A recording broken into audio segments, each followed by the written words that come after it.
We're about to return to the Colosseum, so we best get training by revisiting the spectacle of the original Gladiator. Not that that's a chore, this one's a visual feast with phenomenal music. It's also the sort of movie that you just know that the costume department was licking their lips the second they locked eyes with the script.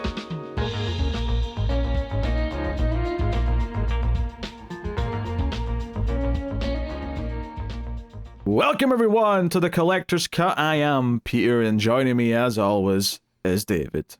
Strength and honor. This is a movie podcast, and we do franchises, we do seasons of movies. We just did 90s erotic thrillers, and we're on to a little small season for this little batch. We have just 2 episodes back to back because Gladiator 2's coming out. So hopefully people are going to enjoy that this week if it is any good. But of course, before we get to that next week on the show, we must do the original Gladiator from 2000, which is 24 years ago. Holy crap, buy me a coffin, I am nearly dead. Yeah. This is...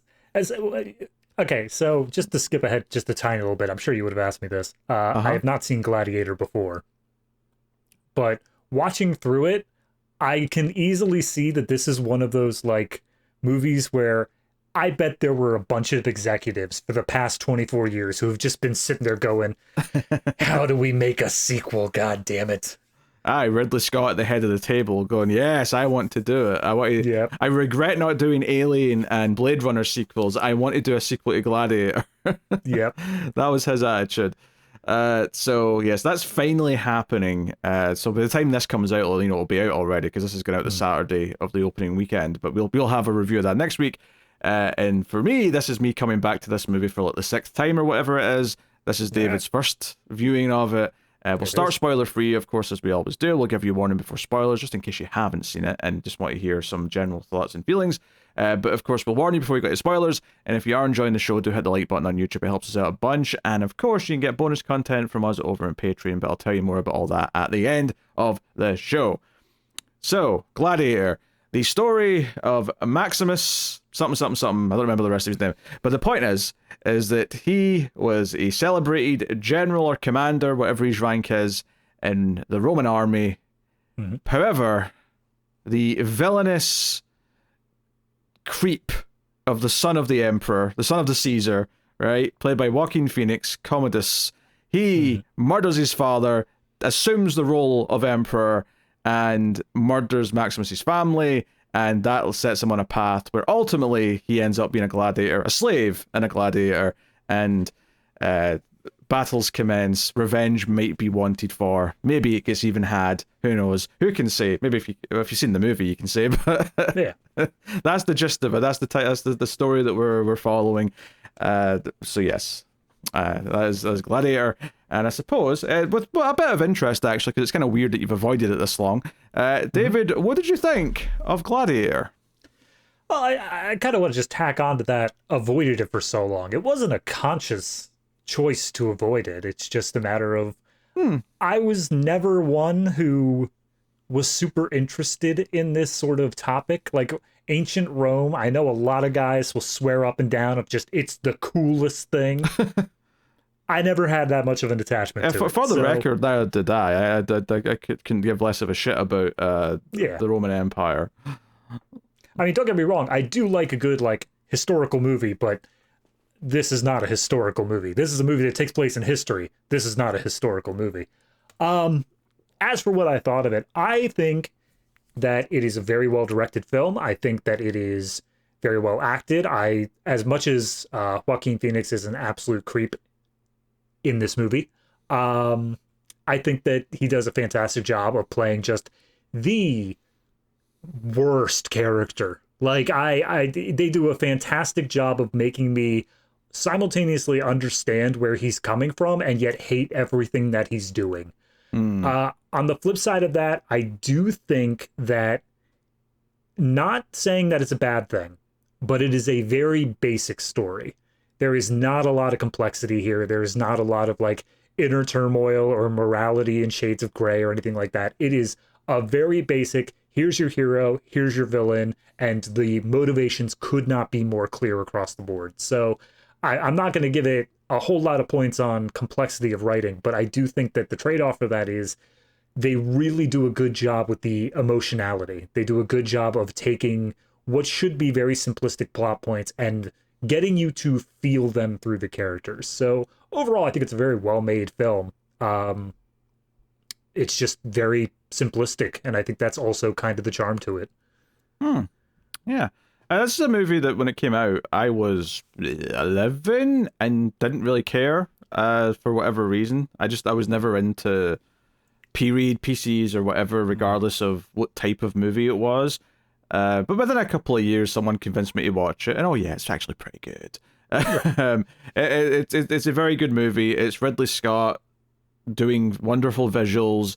It's got a solid story. I mean, I agree it's simple, but it doesn't do anything wrong, and that allows the film to just speak on all the other levels that it can speak on, which is the visuals, it's the action, it's the performances.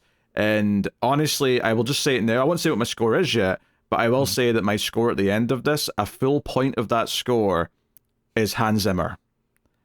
Oh, that's right. This was Hans Zimmer's score. This is arguably Hans Zimmer's best work. And I say arguably because I'm not convinced that it necessarily is, because I love the Batman scores that he did, and I love some other things that he's done.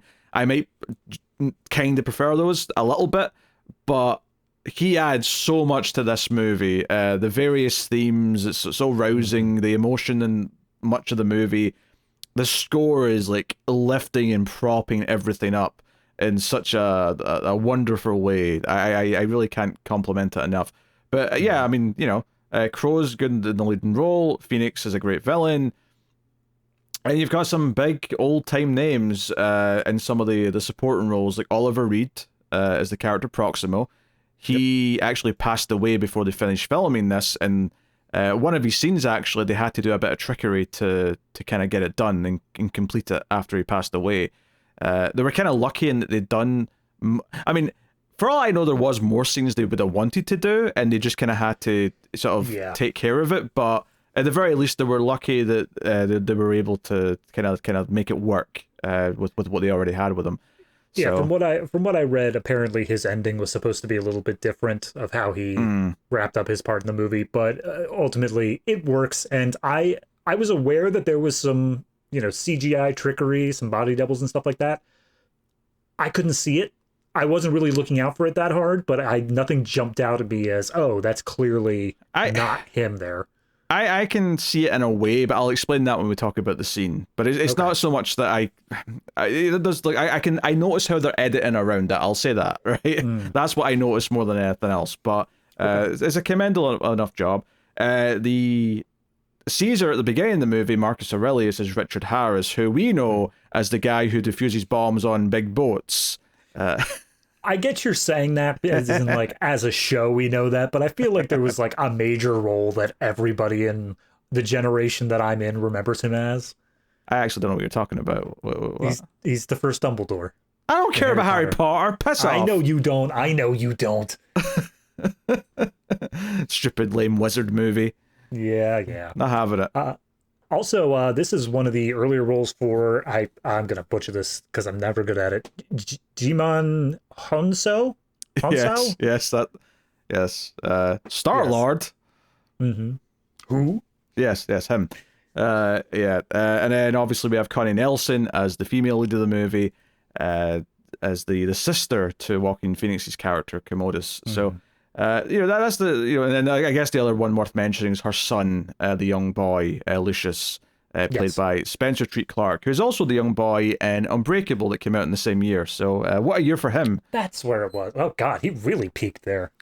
Yeah, Lord. I mean, he is still in stuff. He was in Agents of S.H.I.E.L.D. for a number of episodes. He obviously was in Glass, which was the follow-up to Unbreakable. But I do like. I don't know if he's going to be in Gladiator 2. In fact, I wonder if Paul Mescal, who's the leading role, I wonder if he's just playing that character growing up. It's possible. I don't know if he is, but... I'm trying to avoid as much as I can about Gladiator 2, but it is kind of hard to navigate through wiki articles, and they just say, like, and then this character. Yeah, I did see the first trailer that went out for it, but I kind of, like, wasn't really paying attention to names. I know Denzel Washington's in it. I know Pedro Pascal's in it, but like I wasn't really paying. I know Connie Nielsen is there. Like that's the one person that I kind of noticed and went, okay, she's around. So I mean, there's obviously, being a movie about gladiators, not everyone makes it to the end. Of So course, yeah. those are the only ones where I would be concerned if I saw those names popping back up. They could be doing a fun thing where they like they're in different roles. Like, oh, like yeah, he's like 25 years old and no one will notice it's him. It's fine. Yeah. Give him a beard. Except half of them already had beards. You have to shave them right off. Speaking of which, one other character I did want to bring up, Derek Jacobi, as like one of the senators, and that's just because I like Derek Jacobi. Everything I've seen him in, he just brings a nice little atmosphere with him. Gracchus. That's him. I have to assume that they did a lot of research in making sure that these names are genuine sounding, or at least are something that could have existed in the era. I mean, I don't know if they're accurate, but they all sound like what I think of as Roman names, so I don't know if that's the influence of this movie or if it's actually accurate. Which one is informing your feeling about Roman names? Because that might just be a cart before the horse thing. That is very fair, but regardless. Also, there's a random Scottish actor in a small role in this as well. The guy with the scar on his face. Oh, okay. Cicero, I think his name is in this, but he's Tommy Flanagan. I recognise him from a couple of movies. But it's funny though, because he does have his Scottish accent in this, and I thought, oh, that's weird that he's got a Scottish accent. But then I stopped and thought, yeah, but everyone else has got like English accents, so why, that's no less weird. I was going to say, that's the sort of, I'm going to have to take doc points off for lack of historical accuracy because people are speaking in English. I guess it's because I expect them to be from the same place as everyone else, so I expect them all to have matching more or less accents. But having said that, I mean, there's implications in this movie that some people are from, because like they refer to Maximus as being a Spaniard, so presumably he's from the Spanish region of Europe, but whereas someone else is meant to be from Germania, and I presume is what is currently known as Germany, or at least thereabouts. Maybe the actual lines in the map aren't quite the same, but somewhere in that general vicinity. So yeah, this movie, as far as I know, there was an actual emperor of Marcus Aurelius, and there was an actual emperor of Commodus. Everything else totally made up just for the sake of the story. Yeah, which is I don't care. It's not a historical movie like you say. It's not even pretending to be really.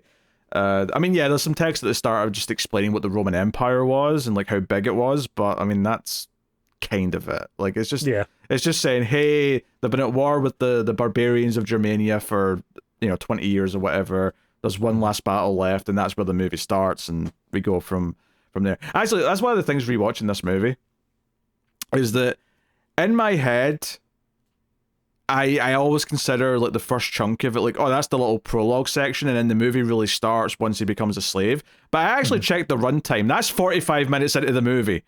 Yeah, God, I was shocked by that because this movie does a great job of pacing it out so that you don't feel that at all. It's just like, oh, okay, that's where we're at now. How far? It's been like, what, 20 minutes? Maybe, and then no, you're almost an hour in, and he's finally becoming a gladiator. I think what's funny to me is I never told you which version to watch because there is an extended cut. Oh, okay. And it's a good job that you didn't watch that because it's just a worse paced version of the movie, and it's kind of infamous because when they did the extended cut on DVD, so when the movie came out in 2000, there was a DVD of it. It was like a 2-disc with a decent amount of extras, and then a few years later, about 2003, 2004. They did a 3-disc extended edition where there was like a big 3-hour making of documentary, which was actually very good, and I'm glad it's on the digital version I own. But it had the extended cut, and infamously, there's an introduction by Ridley Scott on that, where he basically, I have never heard a director so unenthusiastic about this like alternate cut, because it's not a director's cut. He makes it clear, no, the version we released in theaters, I had final cut, like I cut things out because it was right for the pacing. But some people might be interested in seeing some of the things we cut out, so this exists, and like it just sounded like the studio wanted a reason to re-release it on DVD. So he's like, okay, put the deleted scenes back in, but making it very clear this is not my cut. Like the other cut that I already did is my cut. I really want to see this video of Ridley Scott shaming the audience into not knowing how to go to the deleted scenes section of a DVD. Like, I mean, I can't remember exactly how he phrases it, but it's very clear from his demeanor and the way he's talking that this is not his director's cut. It just is here because you might find it interesting. So Maybe this was like just after or like during the periods where like they were having to come out with the 17 different cuts of Blade Runner, and he's like, no, I'm shutting that down right here, right now. No, it was right in that sort of period. I think the Blade Runner final cut was maybe a year or two after this, so it's like, you know, it's right in that kind of window. Like, he's very, like, I'll say this about Ridley Scott, for all his faults, he's clearly very open to having all cuts of his movies available. Because the thing with Blade Runner when it came out with the final cut is that you could buy the big version that had every cut of the movie. He's not like George Lucas in the sense where the cut I've just done is the only one that's available. No one's allowed to see any of the old cuts anymore. Right. Like, even though no one likes the theatrical cut of Blade Runner, you can still have the option. If you want to do it for historical purposes, you want to see what that worst cut was like, you can absolutely watch that movie. And, you know, power to Ridley for making sure that that's always been. He's never tried to like gatekeep that. He's like, hey, even though the director's cut and the final cut have like 0.5% of a difference, you've got the option. You can watch either one. And then you have the dark mirror of Ridley Scott, which is Zack Snyder, who, despite having Final Cut, is like, no, but that's not the real version. This other one's the real version. Yes, the allure of the better director's cut that is coming later. Yeah, the whole thing. Actually, funny you bring up Zack Snyder, because I've always kind of thought of 300 as like the dumb guy's version of Gladiator, and that's not to say that this movie's like ultra smart. Because it's not, you know, it's a blockbuster. It's a simple story. It's really well done in all of its ways. But it is, you know, it's not this like super highbrow thing. But 300 makes it look like it's a highbrow thing. 300 makes this movie look like Seven Samurai. Yeah, absolutely. So yes, and then I guess that was it for the Roman like movie revival. 300 like was successful but kind of killed it at the same time. I don't know. Yeah, I mean, I'm trying to think if there was anything else that was around that time period, but there was Troy was the thing. Troy was the thing in between. Yeah, that was like 2004-ish. Yeah, but I can't think of that many more Roman sort of films around that era. It's not quite Romans, I don't think, but like Alexander, is that not like in that kind of sword and sandally? Yeah, that would be Alexander the Great. Yeah. So that was Oliver Stone's take on this shit around that period. So, you know, there was a few. That was another movie actually that had like 5 different cuts. Yeah, I never saw the movie, so I've not seen any of them. But I mean, you said sword and sandal, and I do see that as a quote unquote genre here on IMDb. However, it also throws in Pirates of the Caribbean in there, so I don't think that really counts. It has the swords. I would debate on the sandals a bit. I mean, sword and sandals is absolutely a subgenre. It's something that I've heard talked about many times. The only other one I'm seeing, like, of the same era, if you even want to consider it, is they list The Last Samurai, starring Tom Cruise, but that's not Roman. That's just the era. Yeah, they're being very loose and just counting movies that have mainly sword fighting in them as sword and sandal. I feel like sword and sandal specifically relates to things that are Roman or Greek or, you know, that kind of stuff. Yeah. Yeah. So, yeah. Whereas there would just be samurai or pirate movie, I guess. Yeah, pirate's its own thing. Oh, absolutely. Pirate's its own thing. That's why I'm saying Pirates of the Caribbean just stands out there. It doesn't fit in with Troy and Alexander. For sure. So, yeah, the movie's very good. And it's held up fairly well, I will say. Obviously, this is a relatively early movie with CG, and the CG, I think, mostly holds up. You can tell it's there. You know, if you're looking at some of the big shots of the Colosseum or whatever, you're like, yeah, I can tell this is, you know, done on a computer, but it's not like they're only doing it for things that they kind of have to use a computer for. They're not going nuts with it or anything like that. There's as much practical, and it does feel super, you know, A-tier level production at all times. The production value's through the roof. Like, anytime they're like in a like sort of the palace type area, and there's like just like flame torches and like sort of what would you call the ones that hang down from the ceiling? The chandelier, maybe chandelier. I feel there's a specific word for just a little fire pit that hangs down. But anyway, like, and you've got those like hanging, and they're all in their fancy like robes that have been very, you know, a lot of efforts when the costume department was going full whack on it. and everything looks really high, pristine, big budget. It really does feel, it doesn't feel like we're on a stage or a set somewhere, even though it probably is a set. It doesn't have that feeling to it, and nothing feels cheap. And those scenes in particular stick out. I'm watching this in HDR, and like, it was those scenes more than anything else in the movie where it really stuck out, because the flames were just like popping off the screen at me. Because dark scenes with like a flame are what really sticks out in that stuff. So that was really sticking out to me. There was a sequence where he's very hurriedly running with a torch, and like I'm assuming it's CGI. I assume they didn't actually do this, but they did a good job of like every time he turns like very quickly or something like that, you just see all these like cinders, embers, whatever you want to call them, just like fly out, and it's very visually looking pretty. But I don't think that's actually there in the scene. I think that's all CGI post stuff. Well, I think the flames probably are there, but yeah, they're probably adding some extra little flourishes to that stuff. Yeah, because I don't see why they wouldn't have him just hold a torch. I mean, I think that's fine. Yeah. But I mean, can you imagine being that much of a dick of a director? Like, hey, CGI and lighting team, I could have just lit up a torch, but I'm going to give you guys an extra month of work. Yeah, because that'd mean he'd be holding a stick that has a light at the end to mimic the light hitting his face, but you could just like hold a torch. It's fine. Right. Yeah. Just all you need is the like. You obviously need someone on set who knows how to use the torches, as a safety expert who knows how the fire's going to spread and all the rest of it. But it's hardly the first Hollywood movie that has actors wielding torches because they're in a period piece. Like, right. It's fine. I'm sure they handled it. So yeah, the movie's still beautiful to look at. It's still pretty stunning at times. I guess you could argue that it does take a little bit to actually get into the proper thrust of the story, but there's a lot of important character stuff in that first 40 minutes. If there's any part of it that I think on rewatches, having seen it now a number of times over the years, is that it probably is just that opening battle with the barbarians just feels like it's just a battle. Like, there's no like stakes to it or like any sort of, like there's a couple of nice little moments in it where there's a bit of violence or someone gets their head chopped off or something, but it is just kind of there to show how good Maximus is at leading an army. That he commands respect, he commands his men, they respect him, they're loyal, all that stuff.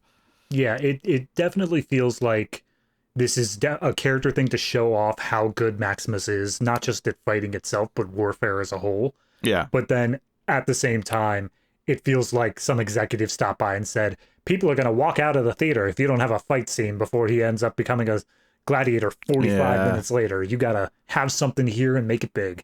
But in a weird way, if I have like a critique that I've just felt a little bit more as the years have went on, is that I just feel like it goes on a bit long at the start. So that first like 15 minutes, I'm like, you could trim out 5 minutes of that, and I would probably not miss any of it. Yeah. I think that they showing how dedicated his soldiers are to him is a good play, because it is a major recurring theme of the movie. Is that he's just a very likable guy.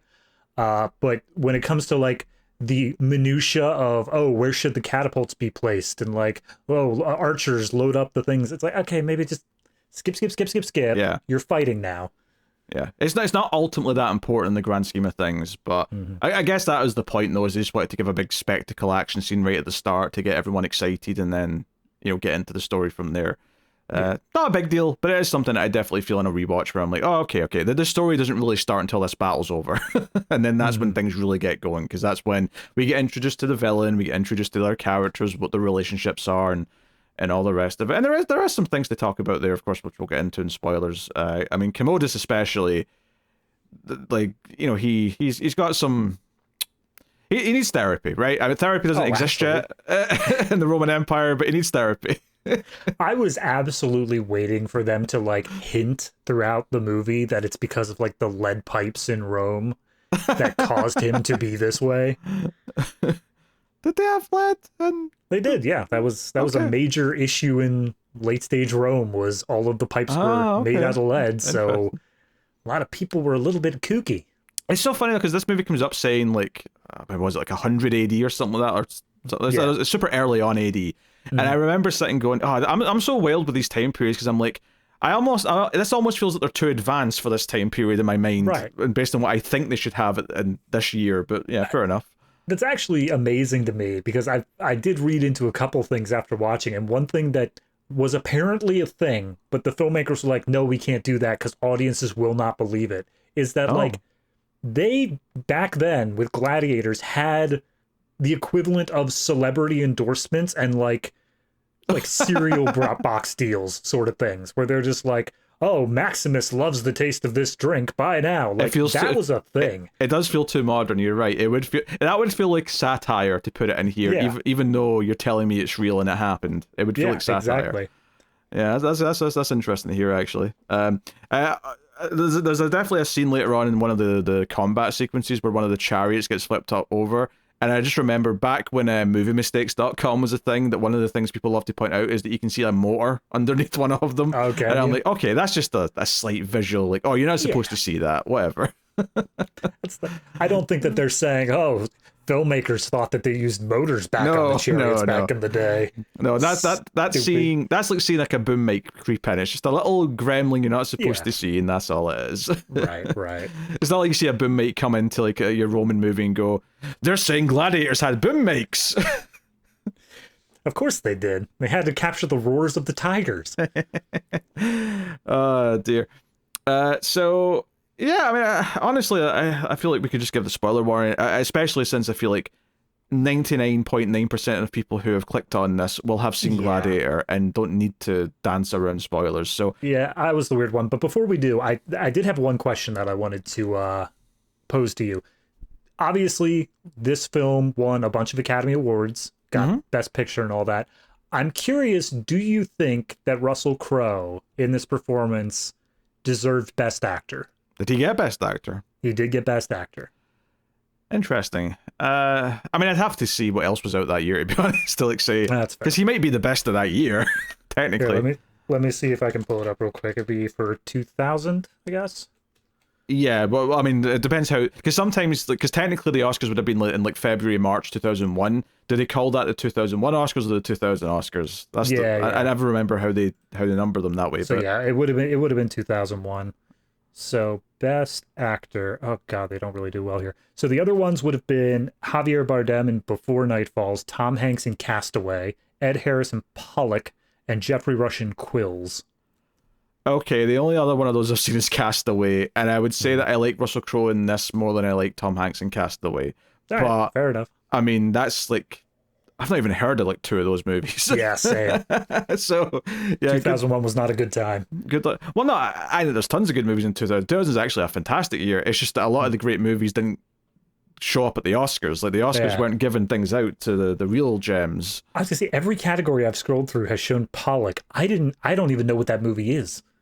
That always happens though, and you can almost tell. See, when you look at the next like Academy Awards, or just look at this past year's, I guarantee you there's a couple of movies, especially in the acting categories, that you're like, no one's going to know what that movie is in a couple of years' time.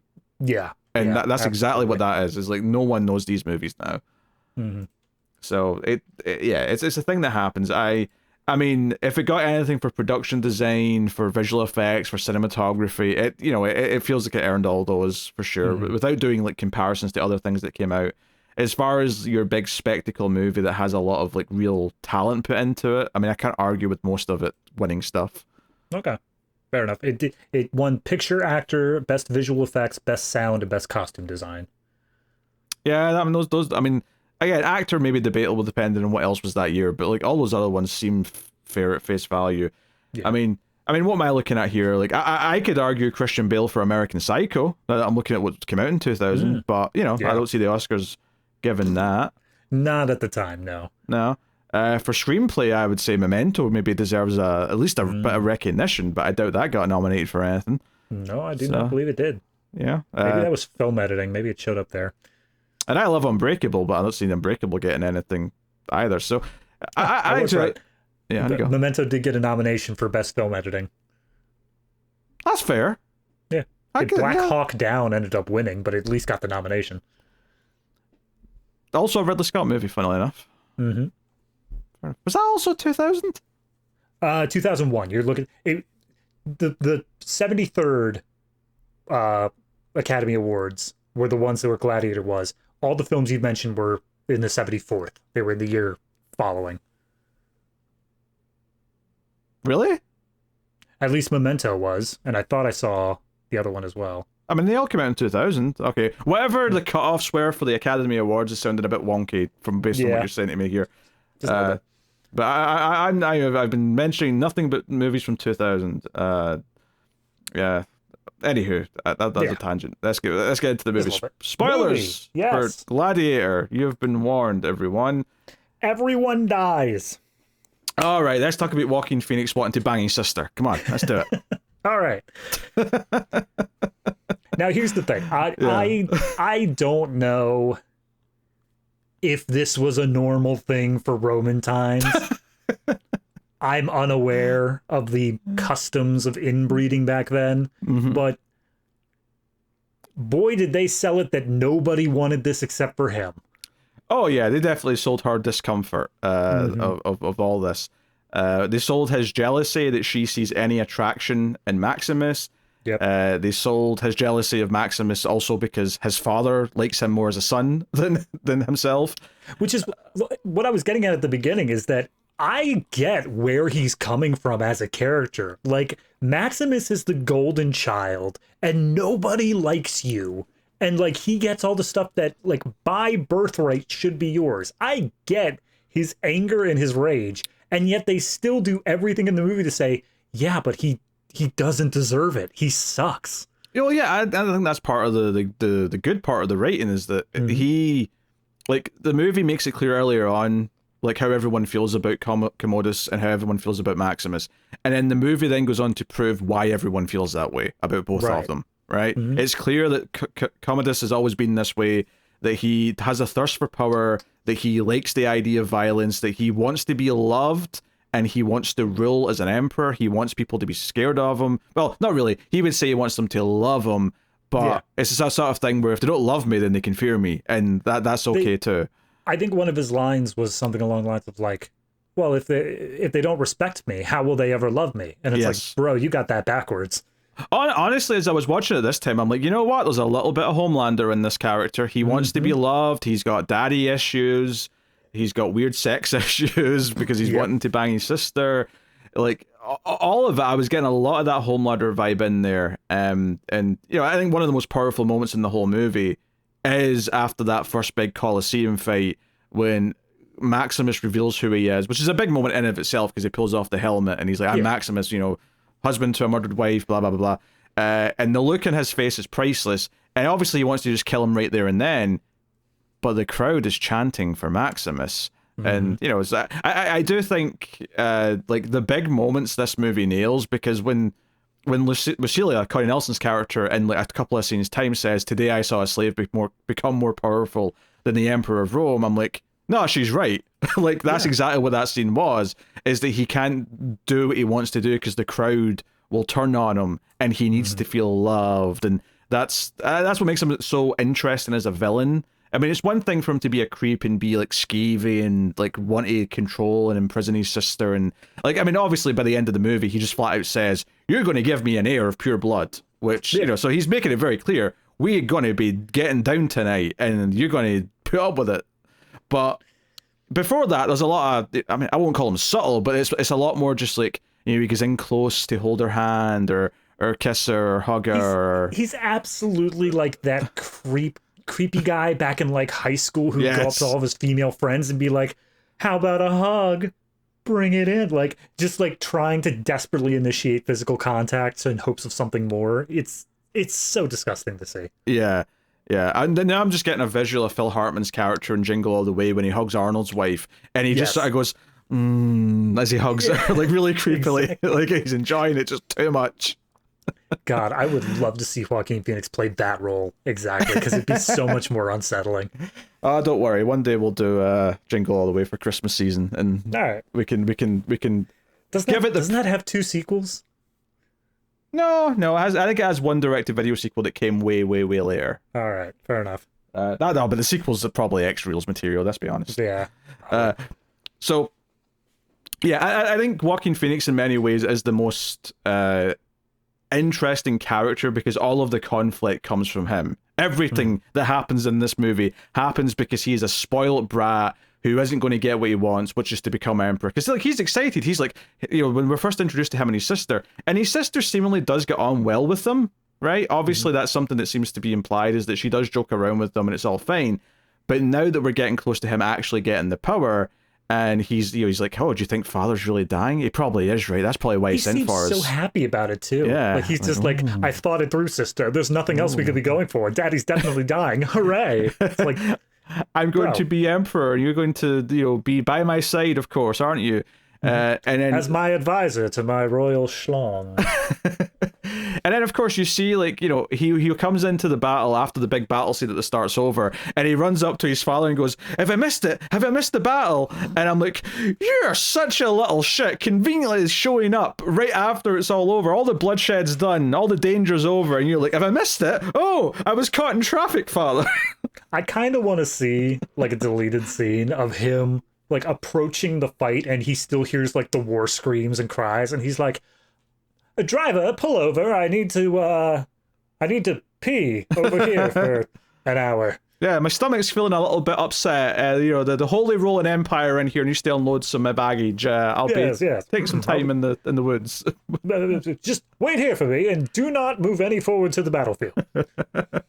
Yeah, it's actually really silly when you think about it, because they literally say in the scene in the carriage that, like, the father, the emperor summoned him to go there. So it's not even like he's supposed to be arriving there to be in the battle, but he still sort of, like, feigns that, like, oh, I'm too late to actually join in the glory of battle. He plays it off of, like, I totally would have, like, I would have, if you just put me in there, Dad, I would have knocked some guys out. I would, right, Dad? Right? Right? And the awkwardness as he's like, oh, don't worship me, boy. Celebrate Maximus. He led the army to victory and all that, and blah blah blah. And there's the awkwardness of, like, him saying, "Oh, Your Highness," as as Maximus nods to Commodus and all the rest of it. Yeah. Like that feeling of tension is already kind of there, and it's just kind of this sort of subtle passive aggressive thing. But obviously, it escalates quite quickly. The more Commodus keeps talking about how he's about to become emperor, and we never really get to hear the full conversation, but we do get to see the start of a scene where the emperor Marcus is talking to his daughter. And it's like, oh, if only you were a boy, you would have been a fine emperor. And it's pretty clear that conversation was trending in the direction of, yeah, your brother's never become an emperor. I can't do that. He's a psychopath. There's no way we can do that. So I think that's one of the interesting things that kind of paints, like, her, because she never outright says what she knew before. I think it's clear that she knows that her brother murdered her father as soon as it happens, but she's too scared to, like, stand up against him for obvious reasons. But we never quite get told exactly how much she knew what the plan was from her father, right? I mean, but I think you can kind of read between the lines and sort of, like, when the emperor says, oh, Maximus killed the emperor and that's why we have to assassinate him and, like, execute him or whatever. I think she knows the whole time it's complete bullshit, right? She knows this is all a facade and that she's just going through with it because she's scared of him. And I think that's when her relationship with her brother properly changes to this one of, like, emotional, like, imprisonment, basically, right. or what you might call it. You said something interesting there that I didn't pick up in this movie. Maybe I just missed the line. That they framed Maximus for the murder. Maybe that's from the extended cut, but I was definitely under the impression that because it's so what's the other guy that was working with Maximus? Quintus, right? So Quintus was the guy that was working with him, and he comes in, and Maximus is like, "Why are you armed?" And he's like, "Oh, the emperor's been slain." Like, I think the implication there was that the new emperor Commodus was saying, "Oh, Maximus must have done this." I think there was a line in there that suggested that, or maybe even outright said it at one point. Well, yeah. So I just went through the scene real quick. Quintus says, we get the sequence of Commodus basically saying, hey, Maximus, you're going to serve under me now. We're cool, right? And then Maximus kind of storms past him. And that's like right away. The body's not even cold yet. And Commodus is like, take my hand and, like, offer yourself in servitude. Rule the galaxies, me and you. But no, he storms past him and he basically just shuns him. He doesn't want anything to do with him because he knows what just happened. He knows that, he just spoke to the previous emperor. Yeah, Maximus who's in high spirits. Says, about to die. The emperor's just been slain, so we have to mobilize and do something, but obviously he's arrested before he can do anything. That's where Quintus steps in. It's just like, the emperor died of natural causes, and you just pissed off the current emperor. And that's where I thought that he was getting arrested, is like, you refuse to serve your emperor. I mean, that's absolutely why Commodus is given this order. but maybe I've taken this as an implication that he's just going to say that Maximus did it. Maybe that's something extra from the extended cut, and that's why I remember that, because I've seen the extended cut at least once. But I could just be phantoming this together. No, I mean, that's fair. It just, I don't know. From the plot of the story, it seems like if he were to have framed Maximus for the murder, that would have been something that, like, he could have very easily have turned about, like, politically, where he's just like... He could have used that later if he'd said he's that like, that man that you're cheering in the ring, he murdered my father, your favorite emperor. He's a dick. Yeah, I guess I just didn't think it mattered that much one way or the other, so it never... I never... like questioned it when I had that thought, but it's a fair point. Like maybe he's not. Maybe it is just no. He's shunned me. I don't need a better excuse because I'm the emperor now. So yeah, go execute him. Like that's it. It's done. So yeah, I mean, I think a lot of this stuff early on, because there's a scene between Maximus and the emperor that's sort of one-on-one. There's a scene between Maximus and Lucilla, which is one-on-one. There's a scene, almost all of the characters get one-on-one scenes with each other in this portion of the movie post-battle. And every scene that has Maximus as one half of it is just the other character saying, like, God, you're so cool, Maximus. Like, you're everything I've ever wanted in a person, period. And then to get on the other side of that coin, every conversation with Commodus is just like, I mean, you're no Maximus. Yeah, but it says some other things, like Commodus brings over some senators and says, oh, they're arguing about whether it should be a republic again in Rome. What do you think, Maximus? And Maximus just kind of skirts the question for the most part. But he's like, I serve Rome no matter which form it takes. I'm just a soldier. But the big thing here is that Maximus, of course, like, all he wants is to go home to his wife and son, right? And and when the emperor says one-on-one, hey, what is it you want as a reward for being like the best general I've ever had? He's like, I just want to go home. I want to go home and plant my harvest and like be my wife and son. And it seems like the emperor wants to give him that. And when Maximus even talks about what his home is like, the emperor's like, I envy you. That actually sounds way more worthwhile than anything I've ever had. And because the emperor very much comes across as this character who's become disillusioned with how he's spent his time as emperor. He's realized that he spent most of his rule at war with other nations. I think he says like, and only 4 of his 25 years of ruling were at peace.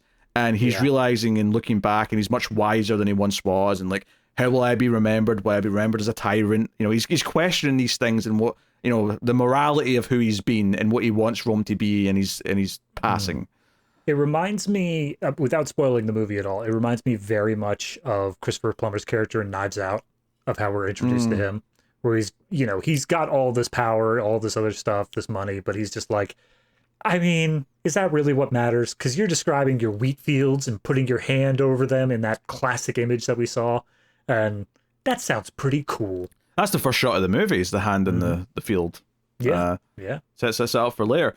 And yeah, I think this, it's very much the refusal to answer the call, because the emperor says to Maximus, hey, Rome, like, you've never actually been there, right? The Roman Empire is so big that most people, under the rule of the Romans, have never even been to Rome because it's so expansive, including you.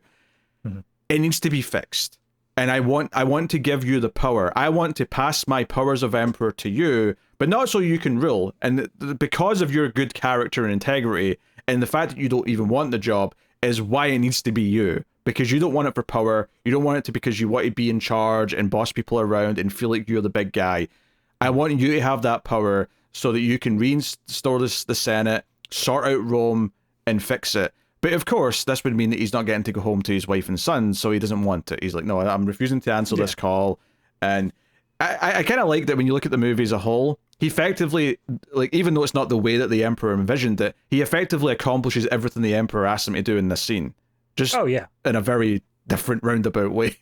Yeah, well, I mean, it's the refusal of the call. Obviously, he doesn't want to do it. But then the moment that the Emperor dies and that he's slain, immediately he's like, okay, but that guy was a good guy. He was a nice dude. So I'm gonna live up to his memory. I mean, it's that, but it's also he knows exactly what's going to happen if he lets Commodus do what he's about to do. Like, he knows that Commodus is about to just take command and start ruling people and doing whatever he wants. And it's just... that's the thing that Commodus, like, immediately, like, first day as he comes in, he's just like, I'm the Emperor. Why do we still even have a Senate? I don't think we need the Senate. Let's just get rid of the Senate. That's because And everyone around him has to just be like, maybe don't go full fascist like immediately yet. I like how you started doing Trump hand movements as you're mimicking this character. Look, we've got the best Senate. It's great, but it's got to go. Yeah, I mean, that's basically it. He wants to just remove it and just become a full-on dictator. He's like, no, an empire needs an emperor, so this Senate for the people is a bunch of nonsense. We don't need that. So we're going to do, because we find out, I mean, the Gladiator like games, the official games, were actually banned 5 years ago by his father, and he brings it back in honor. Yeah. It's like, oh, this is to honor my father. But your father outlawed this. It feels like a weird thing to bring back if it's in his memory. My dad told me that I wasn't allowed to smoke cigarettes, so I'm lighting up a pack in his honor. Something like that. Yeah, like he is just completely like he's very easy to understand as a character, but he's very like just skeevy and conniving in the way that he does everything, and he's very easy to hate in the way he controls people around him. And the amount of times that he puts his sister in a position to be like, I love you, sister, and she clearly is terrified of him, but has to say it back and says it back as he like leans against her bosom. And yeah, she even says that to Maximus at one point. He's basically saying like, "Oh, you hate him so much, then why don't you take care of this?" And she's like, "Bro, he's the emperor. Like, I am very limited in my options here, as is everyone else." And effectively, her own son is like, I mean, literally by the end is under. I mean, the son doesn't know he's being held as an hostage, but he has effectively always been implicitly a hostage to him. Like, if she acts out of line, then he'll mess up her son, or at the very least, like brainwash him into being the next him, and her son is going to be a monster. Right, because he is next in line to the throne as well. So, yeah. Although Commodus wants to get a new heir so that he can pass it down to his own. Oh yeah, he wants a more direct line, of course. Yeah, yes. And what's more pure than the child of a brother and sister? I don't know. That's the Habsburgs. I'm sure they have an answer. Oh dear. And that's the other thing they establish in the early portions of the movie is that Lucilia and Maximus, it's never really spoken about too in depth, but there's clearly a history there, like from before he had his wife, before she had her husband. Yeah. That's the way that the previous emperor was talking as well, before he was killed. It very much struck me in the line of like, this was the boyfriend from like high school that like the parents loved. She always had a good thing with, and they kind of just stayed friends after they broke up, sort of thing. Yeah, there's definitely a history there. She definitely still sees a lot in him. Like as soon as she sees him at the start of the movie, she's kind of staring, kind of in awe or whatever. And it's kind of awkward when they actually have a conversation, and he's like, "Oh, you've got a son now, right?" He's like, "Yeah, he's almost there. Yeah, so is mine." And it's kind of very that awkward, like we used to be a couple, but hey, I'm still a happily married man. I'm not going to entertain any flirting here. Like I'm shooting that down right now. So that's kind of the tone of it. But it's, I mean, like we were getting at before, the whole thing with this movie is that Maximus, like, he is honorable, right? The whole strength and honor is like brought up repeatedly. He is strong and he is honorable, and he commands the respect of the people that he commands over. And he does that because he's not just throwing them to the wolves. Like, he cares about them. He wants them to survive. He's strategical. He's smart. But ultimately, because when they get into the Gladiator games, he doesn't like save them all just because he's such a good fighter. He saves them all because he starts leading them. He starts commanding them and strategizing and saying, "Hey, follow my lead. We'll do this. If we stick together, we will survive." And they do. So, like, that's how he keeps winning people over. And ultimately, that's the whole movie, is that he wins over the people. He wins over the crowd.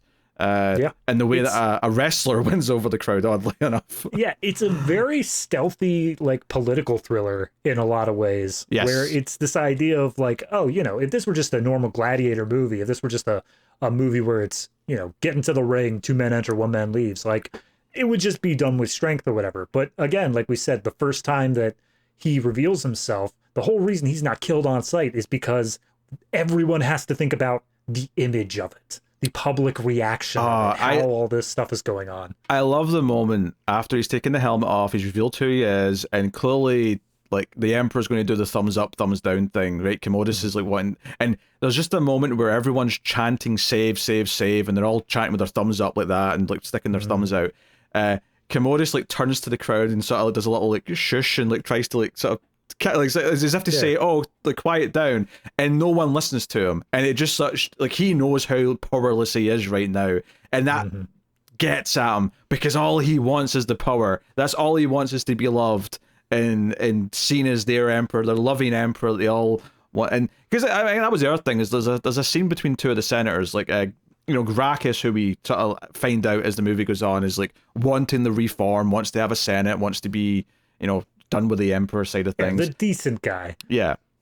He talks about how, this is all a distraction. He's given them the Gladiator games because it's the bloodlust they all have will be satiated and they'll all cheer and they'll have a fun time as he takes away their rights by getting rid of the Senate, like taking away their voice and like, it's a distraction. And I'm like, this is shockingly so relevant. And I hate it. I hate that it's so relevant. Just so everyone's aware, we are filming this before Election Day, so I'm still a little bit tense on things here. Yes. We're filming this. It's still October at the time of recording. Oh, God. But it's so, like... I don't know. I feel like this is one of the parts of the movie that's actually gotten better with age the more I've understood politics in the world and how, like, it works. And I'm like, oh, God, this part's actually hitting way harder than it normally did. We haven't talked a lot about Proximo, mainly because he hasn't come up in the plot yet. But yes. I really like the way he's played as a character in that same sort of political sense where he has his own motivations. He's essentially a greedy character. He's somebody who's like, I am only in this for the money or whatever. And even through that lens, Maximus still manages to win him over through like just his own little personal things that has come up in his life. Someone who doesn't care about the politics, the image, whether or not Rome's a dictatorship or democracy, they're still like, okay, but here's something that you can latch onto. And I just like how it's that little lens into everyone has their own reasons for doing these things, but there ultimately is always a reason to get them on the side that you want them to, one way or the other. Yeah, there's a lot of, because we mentioned Quintus, who's the sort of the guy that's with Maximus on the battlefield at the start, and he's the one that's sent in to arrest him after the murders happened.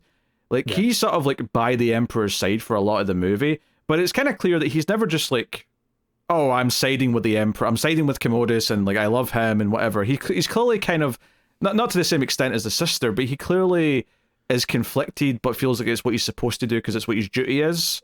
Yeah, it feels like he took the position that Maximus held. Like he came up into that, and then his duty is to Rome, and he doesn't have the same sort of anger towards Commodus that Maximus has. But I don't think he ever hates Maximus. I think there's always some level of like guilt for what he's doing to Maximus, and ultimately that pays off at the end when it's the one-on-one fight, and he's the one that says, no, don't help the Emperor. Like, let this be fair. Like, he sort of stands up and makes sure that, and it's already not a fair fight for reasons that we'll get to. But, absolutely.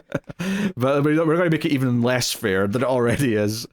So, yeah, lots of stuff going on there. So, yeah, there's so much character building in this opening, like, 40 minutes of, like, all these, like, one-on-one conversations, and obviously, I think, especially in a rewatch, like, the moment where Marcus is telling Maximus, oh, I'm not going to give my son, the Emperor crown or whatever. I'm like, he can't be that. He's not a moral man. I can't do that.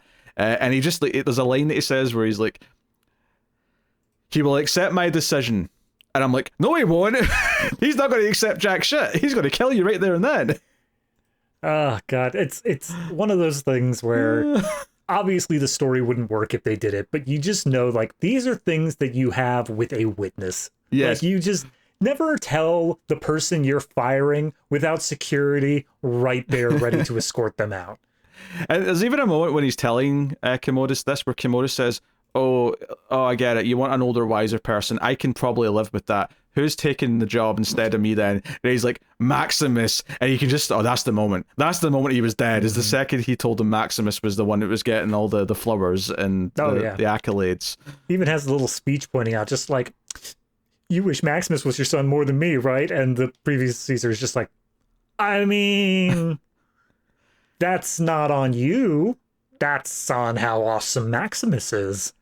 Yeah, no, it is on him, though, because it is. Because it's not that he, like, I don't think he ever dislikes his son Commodus because he's not the great general that Maximus is. I think he dislikes in those Commodus as a little snake who is constantly trying to pretend that he's what Maximus is, but isn't.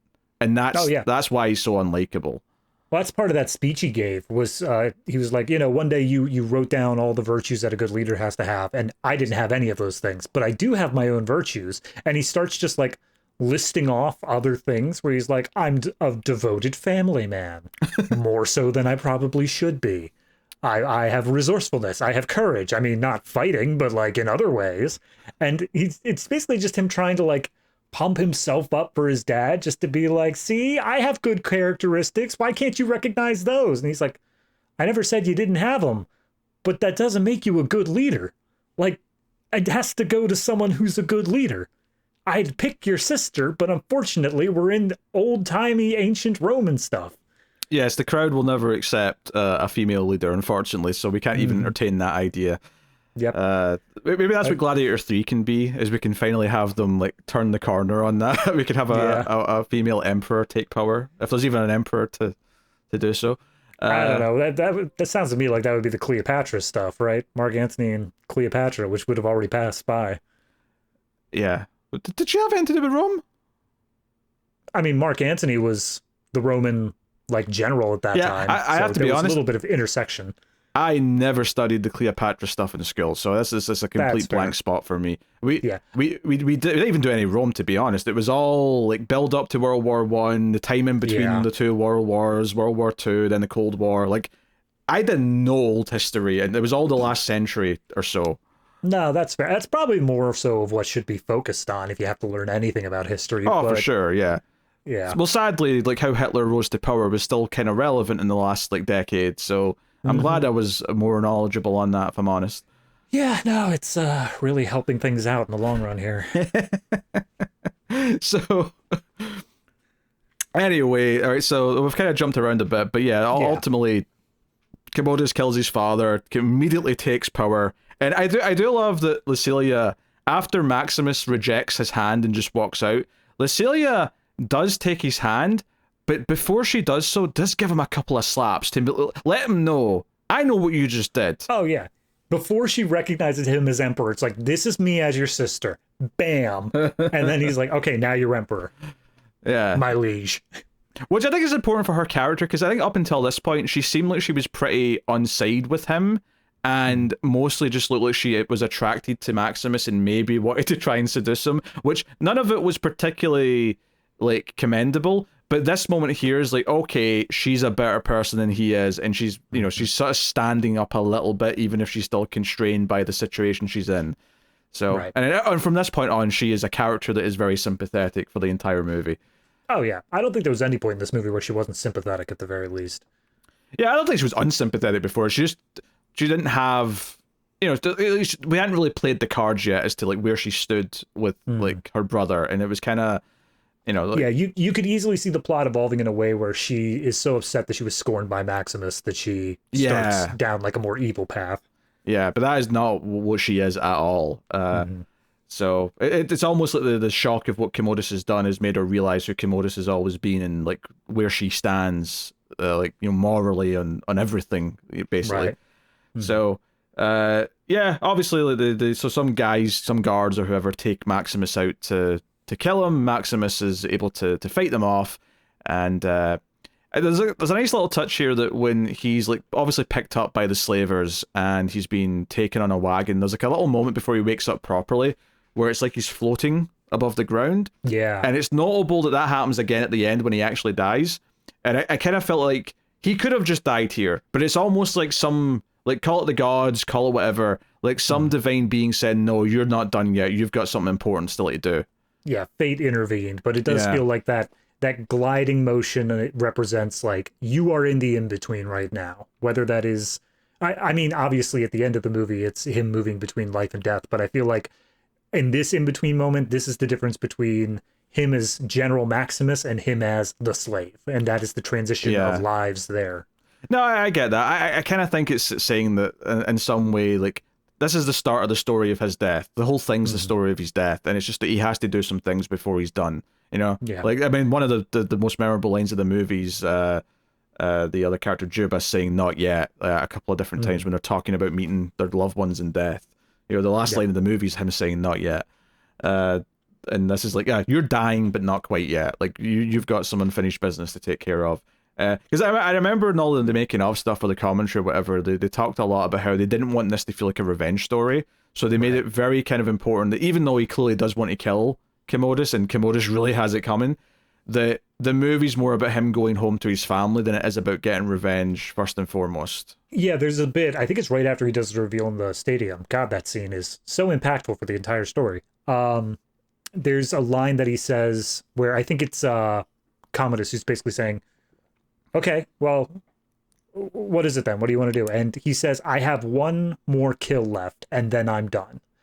And just that phrasing of it is like, he's not alive for the kill. He's alive, and the kill is just like the last thing he has to do. It's not his driving force. It's just, here's the list of things I need to do before I leave, and happens to be one of them. Yeah. It really does go out of its way to frame it so it's not just purely a revenge story. Even though that is absolutely an element of it, it's not the main driving force behind it. So, yeah. By the way, we should probably mention, before he gets picked up as a slave, the whole thing is that he escapes from the people who were going to kill him and then rushes home because Commodus did straight up say, by the way, your family's going to be killed too. Yeah. Did they ever actually say that, though, to him? Yeah, they say... he says, I think it's actually to Quintus. He says, like, hey, fine, you want to kill me, do it, but take care of my family. And then Quintus is like, your family's going to be up there pretty damn soon, bro. That's right, yeah. Wink, wink, that's happening. Yeah, so yeah, Commodus is clearly already given the order to punish his family. Again, it's just how I am not going to let is. Gladiator 2 be the story of how this kid's going to avenge his father. No. Yeah, but it's just so petty. Like, he goes out of his way to have his family killed just because Maximus didn't want to be like his, Yep. So that sets things up, and it's actually an actor from The Mummy who's like the guy who's selling off the slaves. That's where I saw him. Yeah. Okay. Yeah, he's from The Mummy. But it's obviously Oliver Reed who is buying, and he is buying slaves specifically to be in combat. Now, like we said, the whole like official Gladiator thing has been outlawed. But clearly there's still black market little venues, and that's what they're kind of fighting in. They're in like the province, and they're, in this shitty little fight. There's not much to it. I mean, that's the thing when the Roman Empire is so big, they can't crack down on all of it all at once. Yeah, plus the idea that this is, before we have, traveling takes time. Like there's no fast vehicles, there's no telecommunications, so it's kind of hard to rat people out for this sort of thing, unless there's an actual like official like Roman like soldier Roman there. Century, yeah. So, I mean, so we get like him refusing to fight, and like the big guy who, kind of becomes like a recurring supporting character in the group of gladiators. Hits him with the wooden sword a bunch of times, and Maximus just kind of takes it. Yeah. Once he goes out to fight, though, in the first actual battle, he does go in. He does like defend himself. He does fight back, and they do win. But this is kind of small potatoes compared to what comes later. Yeah, they basically, so with that initial fight scene of what it was trying to see whether or not these people are essentially fodder or whether or not they're actually skilled fighters. And obviously, Maximus is not letting it be made known which side of that he's on. He's just standing there and taking it. So they don't treat him as either fodder or a killer. They just say like, okay, he's refusing to fight, whatever, we'll see it. And then later on, it's I'm gonna forget his name. Juba, was it? Yeah, that's the Jimon Hunzo's character is Juba. Yes. Yeah. Juba's basically like, "Hey man, why aren't you fighting?" And he's like, I'm not here for. If I have to defend myself, I will. But like, that's not what that was. That was just a test, and I don't see the reason in doing that." And like you said, it's not until they get into the actual first fight where he's. I think the whole gimmick was that he was chained up with Juba, like everyone's chained to another. Yeah, they're all in pairs. Gladiator.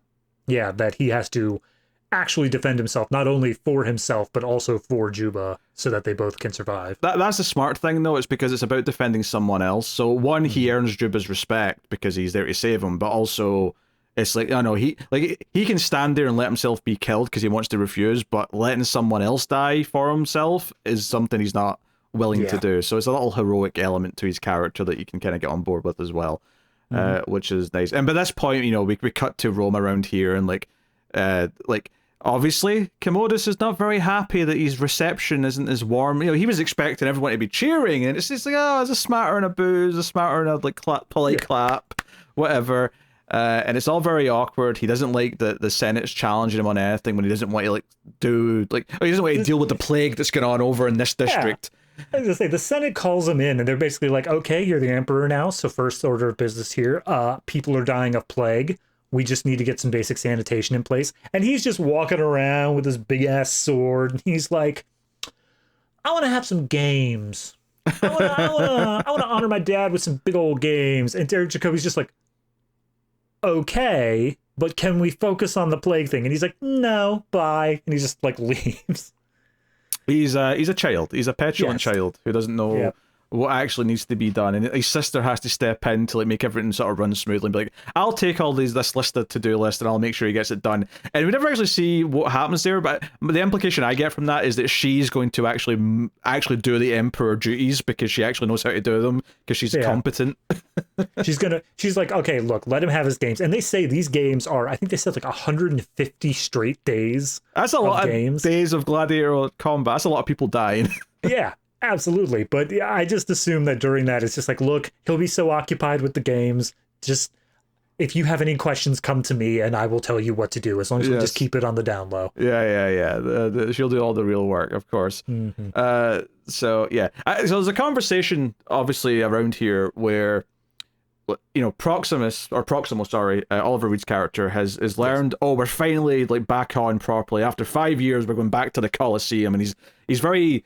he speaks with this sense of pride of like, oh, that's the true stage. That's where the real combat happens.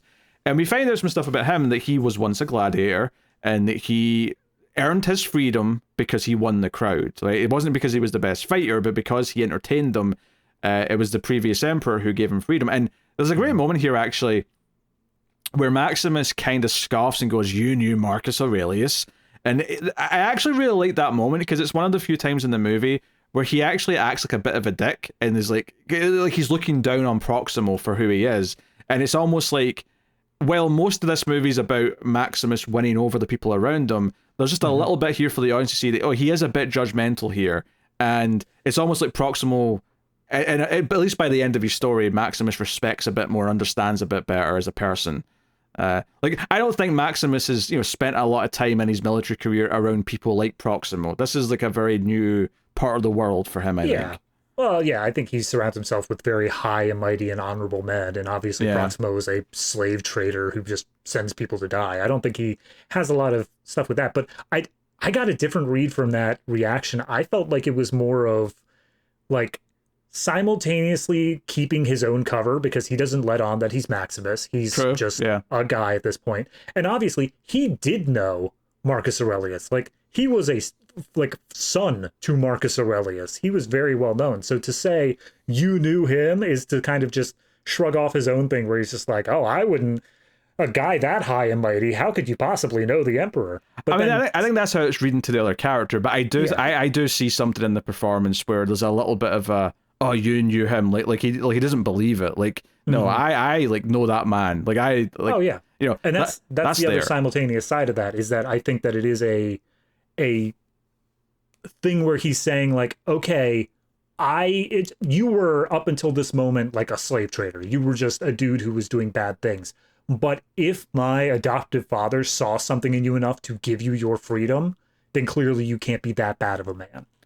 And it's actually one of the final things that convinces Proximo to help later on. And maybe that's where I feel where there's probably some scenes that they would have liked to have done with Proximo to further develop this. But there is a scene later on where when Proximo's agreeing to help him escape, to like try and lead a rebellion effectively, where he's like, hey, I'm going to kill the man that killed the man that gave you your freedom. Like, that's how he frames Commodus. Like, he killed the man who freed you.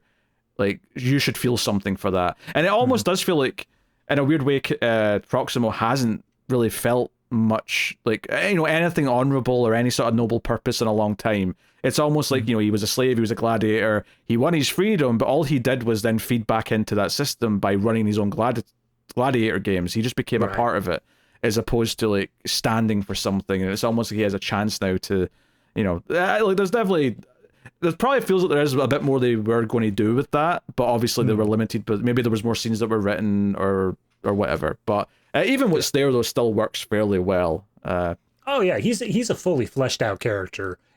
Again, they may have wanted to do more with it, but he has his motivations clearly defined. We see exactly where his turn is and where his allegiances lie at any point. He's fleshed out the whole way through. And of course, Maximus says, because Proxima will keep saying, "What do you want? Like, decide what you want." And Maximus says, "I want what you want. I want to stand before the Emperor." Now, to Proximo, that sounds like you want your freedom, like how he got. But what we, the audience, knows that no, I want to be standing in front of the Emperor so I can shank him. Yep. So there's a great little double intention there that we get. I love those little, like, technically I'm not lying, but yeah I'm not telling the whole truth either. Well, one of my favorite things is after the big Colosseum battle, the first one, where everyone cheers for them and they work together as a team and they take on, because they're technically reenacting an old battle. So like the others that come out are supposed to win. They're in chariots and they're supposed to win this historical battle, but Maximus leads them to victory. And there's some fun bits in here, like one of the Roman century. That's another word I was looking for. It doesn't matter. Anyway, like Centurion? Centurion, I think that's what I was looking for. She gets like split in half by the spike that's sticking out of the carriage. It goes into her, and I was like, oh, that's actually kind of a gory kill for a movie like this. I'm on board.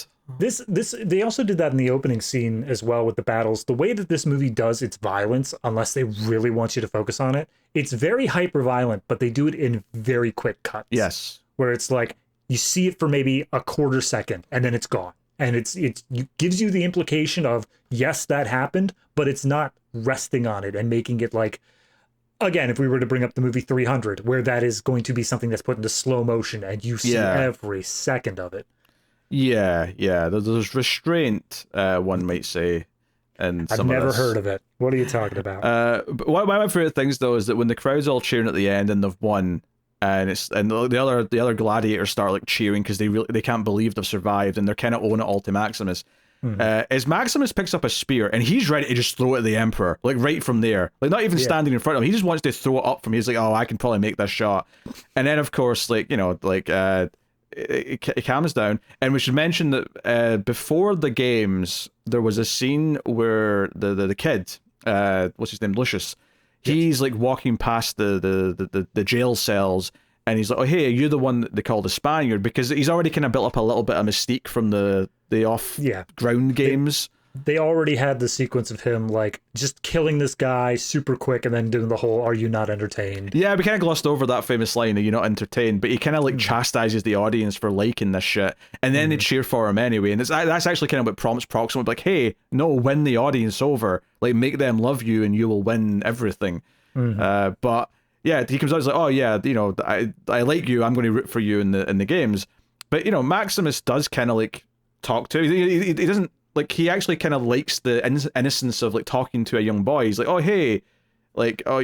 I mean, they literally said at the beginning of the movie, like you said to Lucilla, is our children are about the same age. So seeing this kid is like, oh my God, it's my son, or a stand-in at the very least. Now, obviously, by the end of the scene, he hears his name and realizes who he's talking to, but he doesn't know this is her son yet. He just kind of is like, oh, hey, and he's explaining his armor. He's like, oh, this was my horse, this name, and this horse was called that, and they were taken for me, and... Like, he's like, hey, your father lets you watch the games? He's like, oh, no, my father's dead, but my uncle says it builds character. He's like, oh, okay. And then, of course, sounds like a piece of crap. Yeah, well, I like that because it clearly implies that technically kids aren't traditionally taken to this, or at least if they are, it's kind of frowned upon by the more civilized parents. Or like, no, why would you let your kid go to the thing where they're murdering each other? It's barbaric enough as it is. But it also, like, there's one sequence, I think it's before they get brought to the Coliseum, but there's one sequence out in the outskirts where a bunch of kids are like climbing on the cages where gladiators are being held. So obviously it's something that the kids do still like, yeah, I'm going to watch the violent movies. I'm going to see those things. Yeah. But clearly he's judging like whoever's letting this kid see this, because it's not something they should be seeing. And again, it's this idea that Maximus is taking the violence seriously. Yes, he's good at it, but it's not something he's doing for sport or for fun. It's something he's treating with the respect that it deserves. And clearly the Emperor decided that this was barbaric, doing all this, and that's why it was outlawed. But of course, I mean, Commodus comes in and he's like, I enjoyed it when I was a kid. I want to do it again. yeah, Commodus, actually, we should talk about one of my favorite things about this big battle in the Colosseum is every time it cuts back to him and he's like sticking his tongue out when someone gets their head cut off. He's like, yeah, this is great. Or he's like making just all these faces. He's practically having an orgasm up in that booth, just like loving everything he's seeing. It's actually very funny watching just how much he's into it and the violence. Oh, yeah. Because up until now, this is just like, oh, yeah, you know, whoever wins, whoever loses, doesn't matter. Like, no, this is just a show. That's all this is. It's only once he gets that personal little reminder of like, nope, that one's Maximus, that all of a sudden everything in his life becomes so much more hyper serious. Yeah, because he wants to meet him. He's like, oh, hey, I want to meet this gladiator. He was very impressive. And they go down and Maximus kneels down and he's picking up a sneaky little like arrowhead that he's going to use to stab him. But then, of course, Lucius runs in front of the Emperor because he wants to meet him too. And it's like he hesitates. He's like, oh, should I do it while the boy's there? And again, because he's a hero. He doesn't want to actually traumatize this kid, even though this might be his chance to do this. Yeah. And he's like, oh, you know, tell us who you are. And of course, he turns his back on him, which is a big no-no. How dare you turn your back on me? The crowd all goes, ooh, he just did that. Can you believe that? Such a heel. I love him. Yeah, and he takes his helmet off and turns and announces who he is. And you get the reaction of, obviously, Commodus. You get the reaction of Lucilia. Even Quintus is like, oh, shit. Like, everyone's, like, just, you know, shitting themselves because this is a big deal. And it's like, well, he's obviously going to kill him right here and then, but of course he can't because the crowd loves him. And this would turn Commodus into the villain of the story for everyone watching, and he wants them to love him. So he has to give the thumbs up. And I love the music that plays here, like the Zimmer score. I mean, the Zimmer score's been great throughout, but the theme that plays here, the second the thumb goes up to say he just won he won the physical fight in the Colosseum, but he just won this fight. Where they were just staring at each other. It's bringing back to like what everything you've seen of Commodus up until now, of in the Senate against his father, against his sister. No one has been able to tell him no. No one's been able to stop him from pursuing his own personal desires. And yet right here, the thing that he absolutely wants to do the most, he is held back from doing. Yeah, and everyone, even in this situation, he still somehow won over everyone, and not him. So it's a great moment. It's very uplifting, and you feel kind of empowered by it. And you're like, he's going to be sneaky and kill him in his cell. And even everyone thinks he's going to do that, but he can't because that'll make him a martyr. That'll make him whatever. So because there's even that joke in a couple of scenes time where Maximus looks down at the food they've given him and he's like, oh, like they could just poison me. Like that's the thing they could totally do. And the big guy just takes a spoonful of it and pretends that he's choking and then just laughs it off. And it's like, and I think it's Juba who says, oh no, your name's like great now. He has to kill your name first before he can kill you. It's like he's not going to do it that way. It has to be in the Colosseum. It has to be a big spectacle. It's not going to be in the night as much as you think it might come that way. I also really appreciate that during his big reveal, he says, his full name. He says, enough to get Commodus scared in terms of, my wife is dead. My kid is dead. Don't worry. You succeeded on those fronts, buddy. But then he also says, and like supporter of the true king, Marcus Aurelius, basically saying that. Like, screw you, man. I know that you're a fraud, and I'm going to tell everybody here. And in this life or next, I will have my vengeance. Yeah, like he lays it out, and I think that's the other thing as well. It's like this is like the first time like Commodus has to fear the chance that he might actually have to answer for the things that he's done because no one else has even implied he'll have to answer for anything at all. Yeah, because Maximus is the only one who has nothing to lose. Everyone else has like, oh, my child, oh, my job, oh, whatever. But like Maximus is the only one who's like, I could die any day. I'm going to take advantage of that. Yeah, and it's like, oh, he still might right now. But of course, there's almost more power in him just walking away. And that's the thing, is like, once the Emperor walks out sort of in defeat after he's given the thumbs up, is Maximus actually for the first time kind of embraces the crowd and sort of holds up his helmet and sort of like, like a hero, like a champion, like, yeah, thank you. I'll embrace them a little bit. Couldn't have done it without you. I'd also like to thank in 180 years, Jesus. No, we're AD right now, we're not. I thought we were BC. Are we no, AD? I think we're AD. I think it was like we are AD. 106 AD or something like that, yeah. I'm pretty sure Jesus didn't become culturally acceptable till like the 300s, but Yeah, just enough time that no one can remember if he's real or not. That's suspicious, isn't it? Don't pick this fight, Pete. Don't do it. Just offer suspicious. Yeah. That's all I'm saying. Yeah, just enough plausible deniability to make it work. Anyway. Oh God. But yeah, so he goes back to his cell, and then that's when Lucilla comes out. Well, actually, I do want to point out that before she comes to see him, she has an awkward scene with her brother where he's like, "How did you feel when you saw he was alive?" "I felt nothing, brother." "Yeah, all right, sure." "You felt nothing." And he's like, it vexes me that he's alive. I'm incredibly vexed. I love that line. Yeah, he's sitting there, he's like doing paperwork or whatever, but like he doesn't talk about any of that. He's just like, so little question, how did he live? Just, not that I care, but like it kind of pisses me off that he's alive. Who do I got to kill around here to get that guy killed? Well, that's actually something that like they never showed us, is that he was lied to and told that he was dead. Because like someone did have to lie for him to think that he was dead. Like someone obviously told a fib. And said, "Oh no, yeah, we didn't feel to kill him." Yeah, it definitely feels like one of those things where you establish a environment of fear enough that nobody tells you when things go wrong. They just let you live in that sort of like, oh yeah, hopefully this will just work itself out. That's why it doesn't feel like a mistake or a cheap like cop out. Like as soon as he says, "Oh, like they don't respect me enough to tell me the truth," and obviously he says that means they'll never love me. But to us, we're like, yeah, they fear you too much and what you'll do to them if they say that they failed. So it actually makes complete sense that they lied about it. So yeah, because otherwise he would be sending out squads of men looking for him. Like, "Yo, go find him. Like, we want him dead." Oh yeah, like, that'd be a totally different movie of just like he'd be going through the slave trader route, and they'd always be just one step behind as he's being traded around. Yeah, it'd be very, very different for sure. But yeah, she goes and sees Maximus, and Maximus is not happy to see her. Maximus sees her as the enemy, sees her as working with her brother. Yeah. And of course, she tries to convince him otherwise and says, "No, I'm living in fear. I've been living in fear since he killed my father. Like, this is kind of a thing. Like, today I saw you rise up and be more powerful than the Emperor of Rome." And she's like saying, "Hey, I felt inspired today.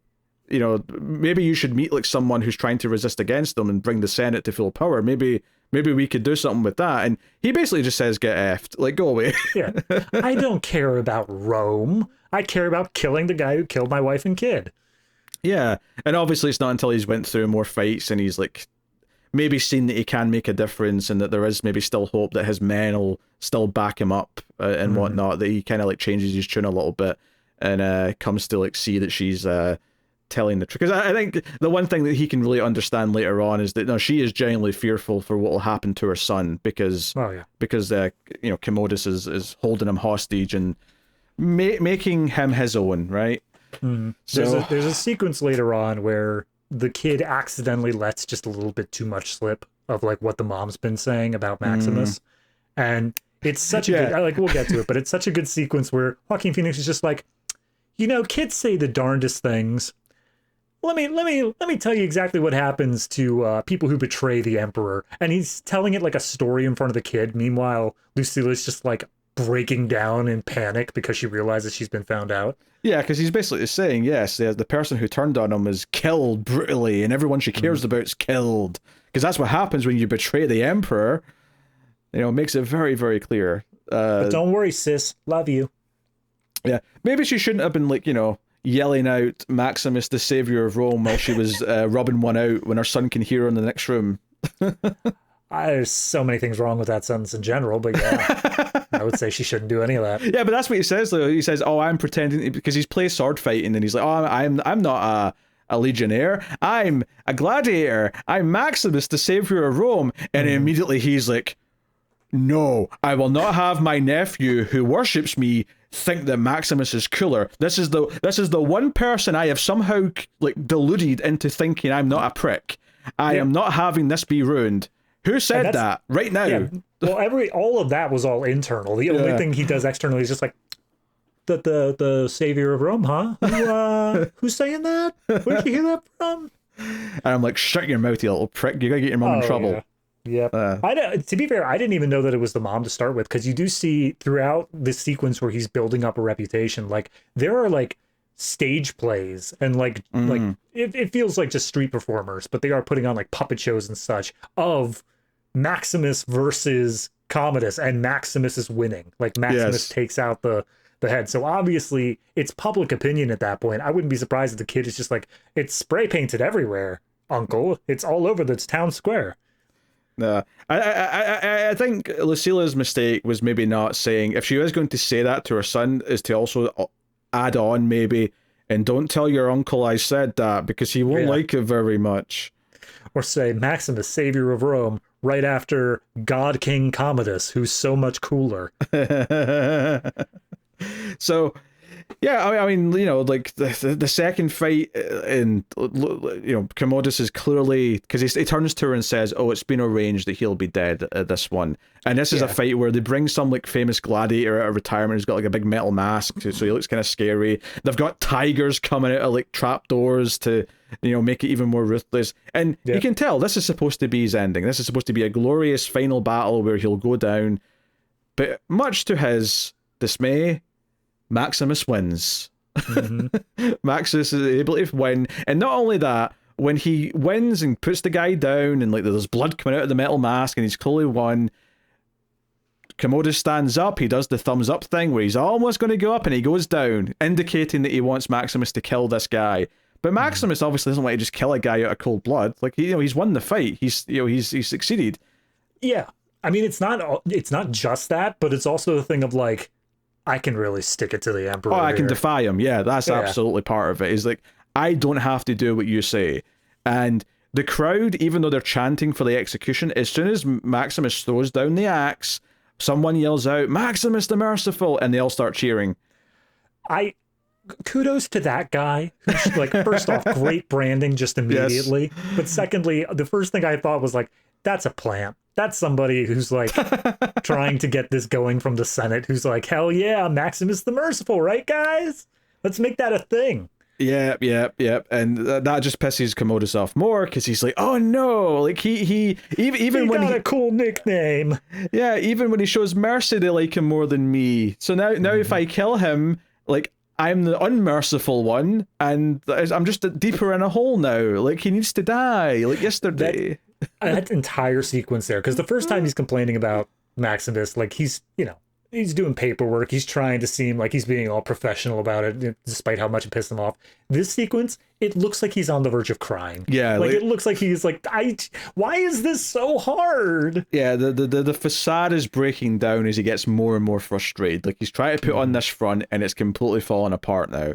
So that's really satisfying to watch. It makes him a great villain and makes it entertaining to watch it all fall apart. And it's around here where like the Scottish actor Tommy Flanagan shows up, and he's in the crowd and he's like saying, "Hey, your men still, like, you know, like whatever." And Maximus is like, "Hey, find my men, tell them that the general still lives." And he basically, this is where he agrees to see Gracchus, and Gracchus is a little bit hesitant because Maximus basically says, "Hey, help me escape. I'll come back with 5,000 men. I'll take over. I'll win." And I believe him, for the record. And Gracchus is like, "Wait, so you're going to take over, which means if you kill the emperor, that like immediately makes you emperor. How, like, I'm supposed to believe you'll just give up that power?"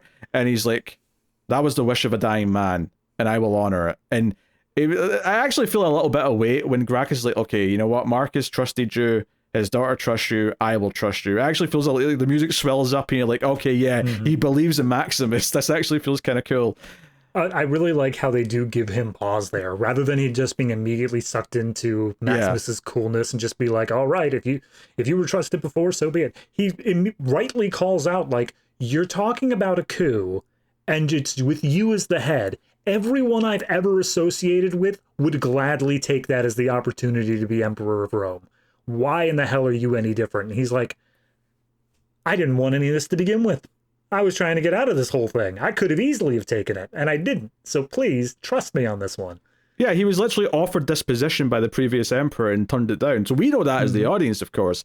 But he has to take a bit of a leap of faith. I mean, I suppose the argument one could make to Gracchus here is like, well, can't be much worse than Commodus, because he's like, you know.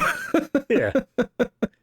I'm sure Gracchus could have then made the argument like, well, the evil you know, rather than the evil you don't, is better to deal with, because he may be crazy, but he's kind of stupid. So Proximo ends up in on it, and he's willing to help. Reluctant at first, of course, but ultimately sort of sees this as like, okay, yeah, you're right. You're going to like avenge the person that gave me my freedom. You're going to be more than what you were, and maybe even seize the hope of a better Rome. You know, because that's the other phrase that comes up a bunch in this. You know, there was a dream that was Rome once. Blah blah blah. But this all falls apart because the kid opens his big mouth, and Lucilla has to confess what they're planning, and that's why Maximus gets captured, and all the allies are pretty much killed. Literally everything breaks down at every turn. So the plan is that Proximo's going to let him out of his like cell at midnight. He's going to be escorted outside the walls, and outside the walls is going to be the Scottish actor with a horse who's going to lead them to his army, which will gladly just ditch their current commander and come march on Rome. That's the plan. And then simultaneously, Proximo's place gets raided. Proximo himself, and then a bunch of the other gladiators, pretty much all of them. Yeah, just not Juba. Juba makes it out. Yeah, but Juba survives. But all the other gladiators get killed in the raid. And we do manage to get Maximus outside the walls. He sees the Scottish actor on a horse nearby. He does a little like bird call thing to get his attention. And then the Scottish actor's like, it's a trap. And he gets his horse running away. He's hung by the neck from a tree. And then Maximus is overrun by archers and other guards. So everything went wrong all at once. And that's, you know, kind of, this is us leading into our final fight, pretty much. Like, you know, the next time we see Maximus, is because he's chained up below the Colosseum before they put him up to fight. Because, of course, and what I love about this ending is that in a real world sense, it's like, is it not a bit of a movie thing that the Emperor himself wants to fight him one-on-one? But the thing is with Commodus is that I believe that this is what he wants. He wants to fight him one-on-one to win the respect of the crowd, and because he hates him. I mean, at this point, he absolutely hates Maximus with a petty level of just vitriol. So I will say, apparently, that is one of the very few things that is actually super accurate to history. Oh, really? Interesting. The actual Emperor Commodus was one of the few emperors that did go into the gladiator arena and actually did like spectacle fights. That is kind of nuts, but fair enough. Yeah. But I mean, the movie convinces me that he would want this. And obviously, yes, he stabs Maximus in the side before he goes up because he's not going to have a fair fight. That said, though, the start of the movie did establish that he is like a trained sword fighter. There's a scene earlier on where Maximus like sees him like practicing with like 5 guys where he's like sort of like blocking sword hits from like every direction. So they do set up that he is, at least in theory, trained for this, even if he's not actually practiced in a real battle scenario. Yeah, that scene was doing so much heavy lifting, because I, as an audience member, if I did not see that scene at all, and then he started pulling out these moves in the arena, I would, from everything else I know about Commodus, call BS. Like, there is no way that he would be good in a fight at all. But it does work, though, because this idea that he wants people to think he's that good, it makes sense that he would take the lessons, that he would, like, you know, he's got 5 people who are obviously not going to kill him because they're working for him, but, you know, it's like, when you see that scene early on where he's, like, sort of dodging the blades and it's these 5 topless men all around him in a circle, I'm like, oh, this is all about boosting your ego. Like, you've been practicing this with these guys for years just to make yourself feel better. Well, I also think that it's the level where the only training he has, because he is heir to the throne, is in this very sheltered, very structured place. Whereas Maximus, he learned on the battlefield. Like, he always had a chance of dying, and he managed to make it through every single time. Yeah, hence the cheeky stab wound to make it a very unfair fight before he go up. Although, it's worth mentioning, there is a scene beforehand where he basically says to his sister, oh, hey, you're going to give me the heir, you know, or I'll kill your son. And if you kill yourself, I'll also kill your son. So she can't even like kill herself to get out of the life. Like, she has to be his forever now. So there was one sequence I was really trying to pay attention, but it was intercutting through a lot of stuff. I'm hoping you can guide me here. Okay. When Commodus finds out everything going on, we see, I believe it's Quintus. It might not be. Maybe it's that other senator guy, Falco. We see him putting a snake in a bed. Right. What bed was that? I didn't get who that snake was meant for, because I figured it would have killed them no matter what, but I don't remember any major characters dying because of this. I don't know. All right, fair enough. I'll be honest, I didn't catch that in this viewing, so I don't know. Obviously, we see them arrest Gracchus. Falco, we didn't really mention him, but he's basically just on the Senate, but he's the one who's cuddling up to to Commodus. He's always there giving him advice, and he clearly sees where it's going and wants to be on the good side of the dictator. Like, that's basically what that character is. Which obviously, like, from the viewpoint of him, it's good to cuddle up with them. But then obviously we know Commodus's plan of, like, we're going to dissolve the Senate, and knowing Commodus, he's not going to want anybody who was a senator to still be around. Yeah, except one who's super loyal to him and is just there to do his bidding, perhaps. I mean, I would say if even. Like, I feel like that would still be like, no, you're cool and all, but you gotta go. Well, yeah, he's not going to get to keep his role, but I figure he would, like, hope that he's going to get, like, a new, like, you know, he'll be an advisor to the Emperor. He'll be something, I don't know.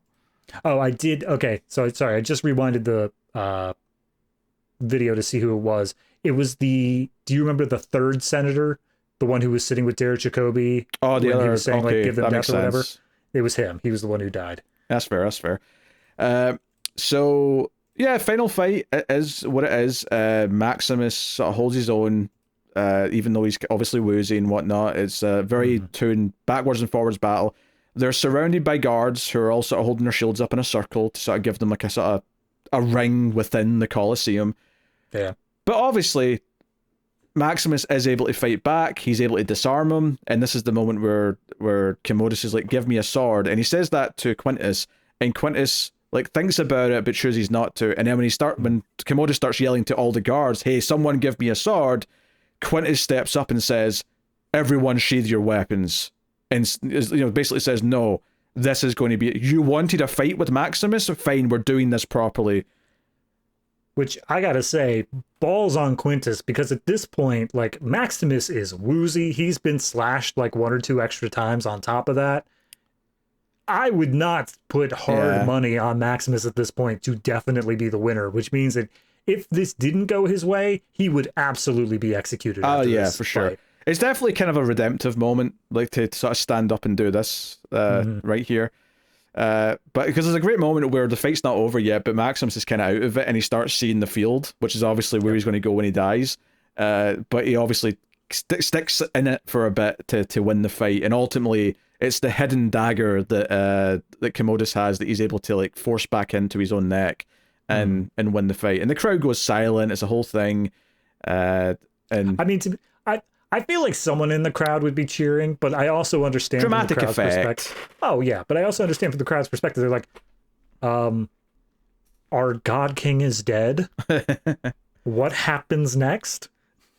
But he just looks over at Quintus. I mean, others come out, of course, right? Lucilia runs down pretty quickly, but he's going to be dead before he even gets a chance to properly say much to her. So he just looks over at Quintus and says, "Okay, look, I'm technically emperor now, so my orders before I die, you know, the Senate will be given power, release the prisoners, and, you know, a few other things, like, and basically just, like, this was the dying wishes of Marcus Aurelius, so they will be honored."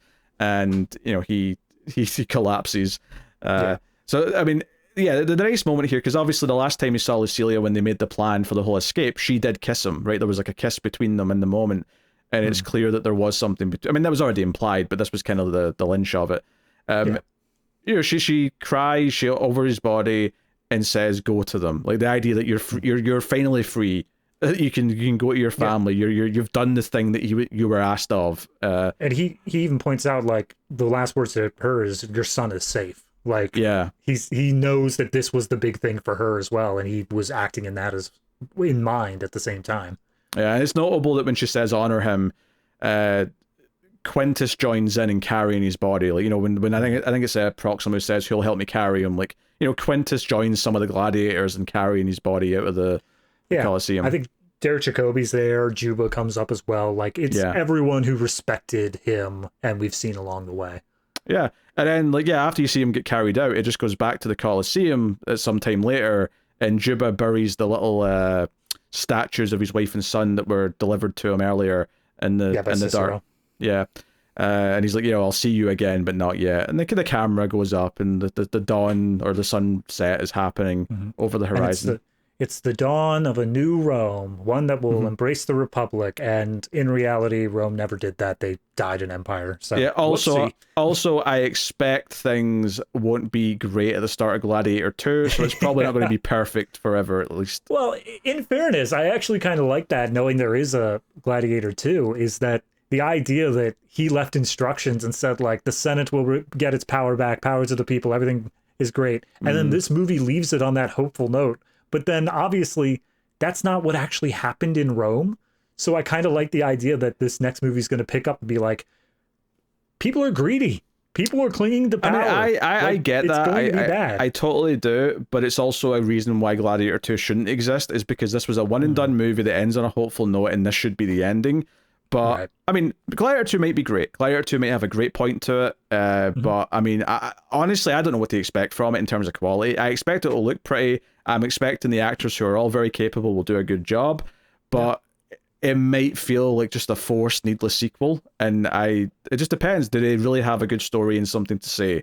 That's the real thing. That's the question going in.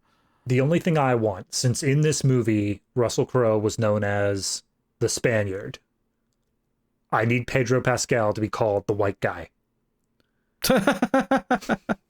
That's all I need. Yeah, and Paul Mescal is playing the lead role. I saw him in a great movie called After Sun, which was a sort of little gritty Scottish drama, funnily enough.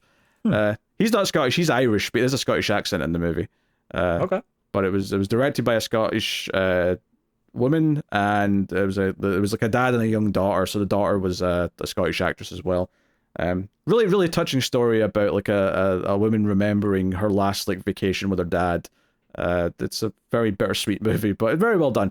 He was very good in that, but that was a very, very different role to I'm going to be a gladiator warrior and do action scenes and, you know, all the rest of it. So, I mean, we'll see how that goes. But I mean, as for this movie though, you know, I think it's a very fulfilling movie. I find myself, you know, tearing up a little bit at some of the sort of the honor hymn speeches at the end, and the Hans Zimmer music swelling.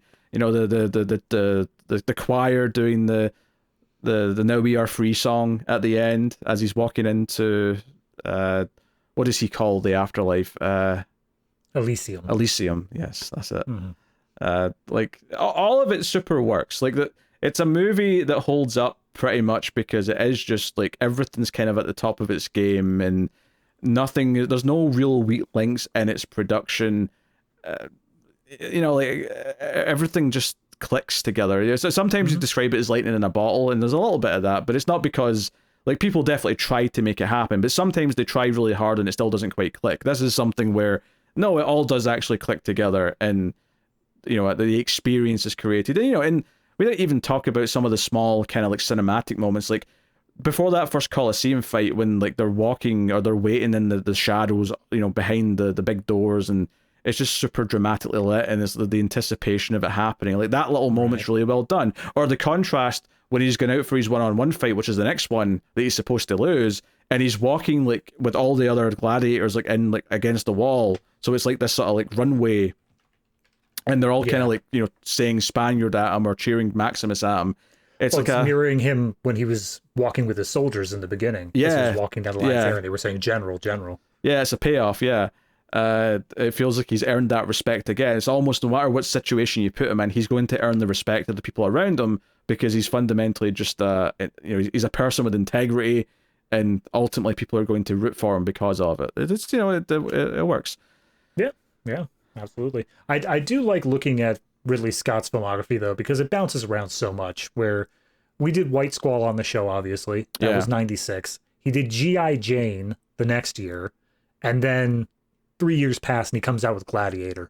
So it bounces around a little bit. Well, he had this and then Black Hawk Down, which is also a pretty great movie. So like he had like a few solid ones pretty close together in the early 2000s.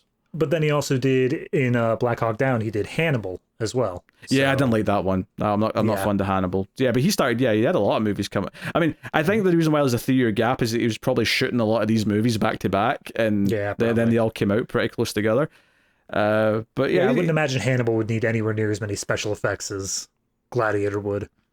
Not as many, but there's definitely at least a scene with an exposed brain that I can imagine needed some touching up. I don't think that would require months of touching up to get done, though. No, you're right. Ray Liotta probably just cut his head off. It's fine. Yeah, whatever. Yeah.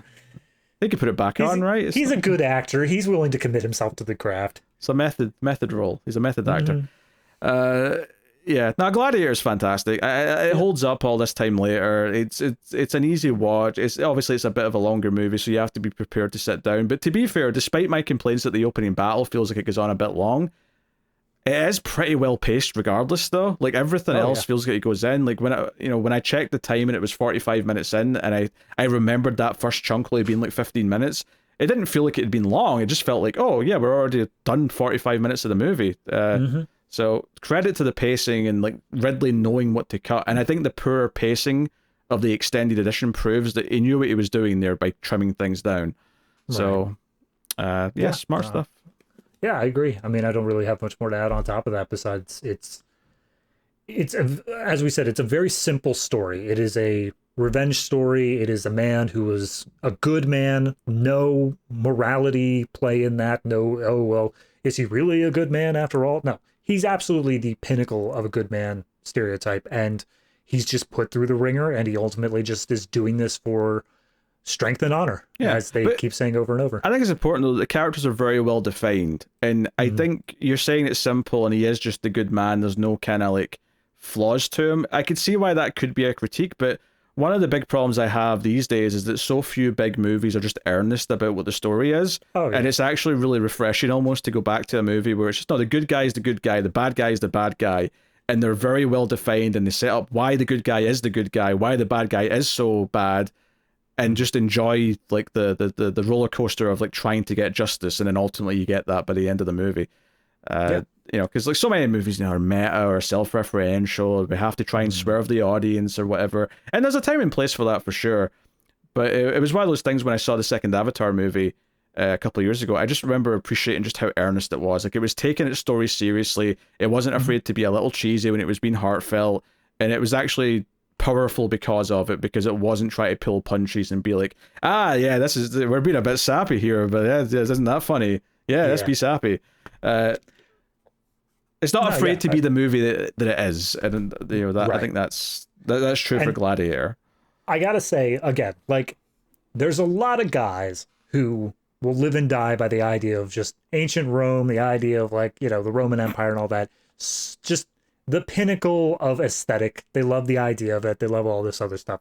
I am not one of those guys. However, there was a meme image that was going around a few weeks ago as of the time of recording here, and it was just this little snowy shore of a river with like a single lamppost and a bench, and like the snow was undisturbed, and it was like just at sundown, and the caption to it was like on Twitter, whatever, was the masculine urge to bleed out here. And it's just like that idea of like, you see yourself in a movie, like you've just been in a massive fight, and like this is the perfect place to just like stare out at the sunset over the river and all that. That masculine urge idea is everything in this movie.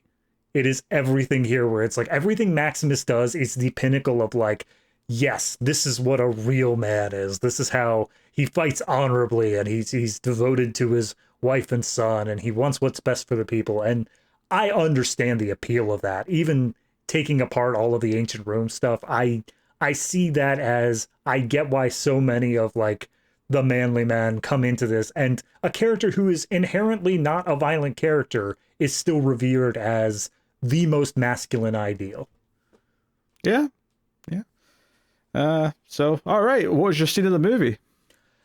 I mean, I could beat around the bush and give a couple of options, but I think it's pretty obvious from the way we spoke, at least for me. It's gotta be the reveal. It's gotta be the moment where he says, take off your mask, show who you are, and he gives the full-on, I am Maximus, Decimus, whateverus, and all the way up to the point where Commodus gives the thumbs up and says that he can live. I think that entire sequence is a great turning point in the movie. It shows all these characters' motivations changing and how they want to deal with this, and it's just a great scene on its own right as well.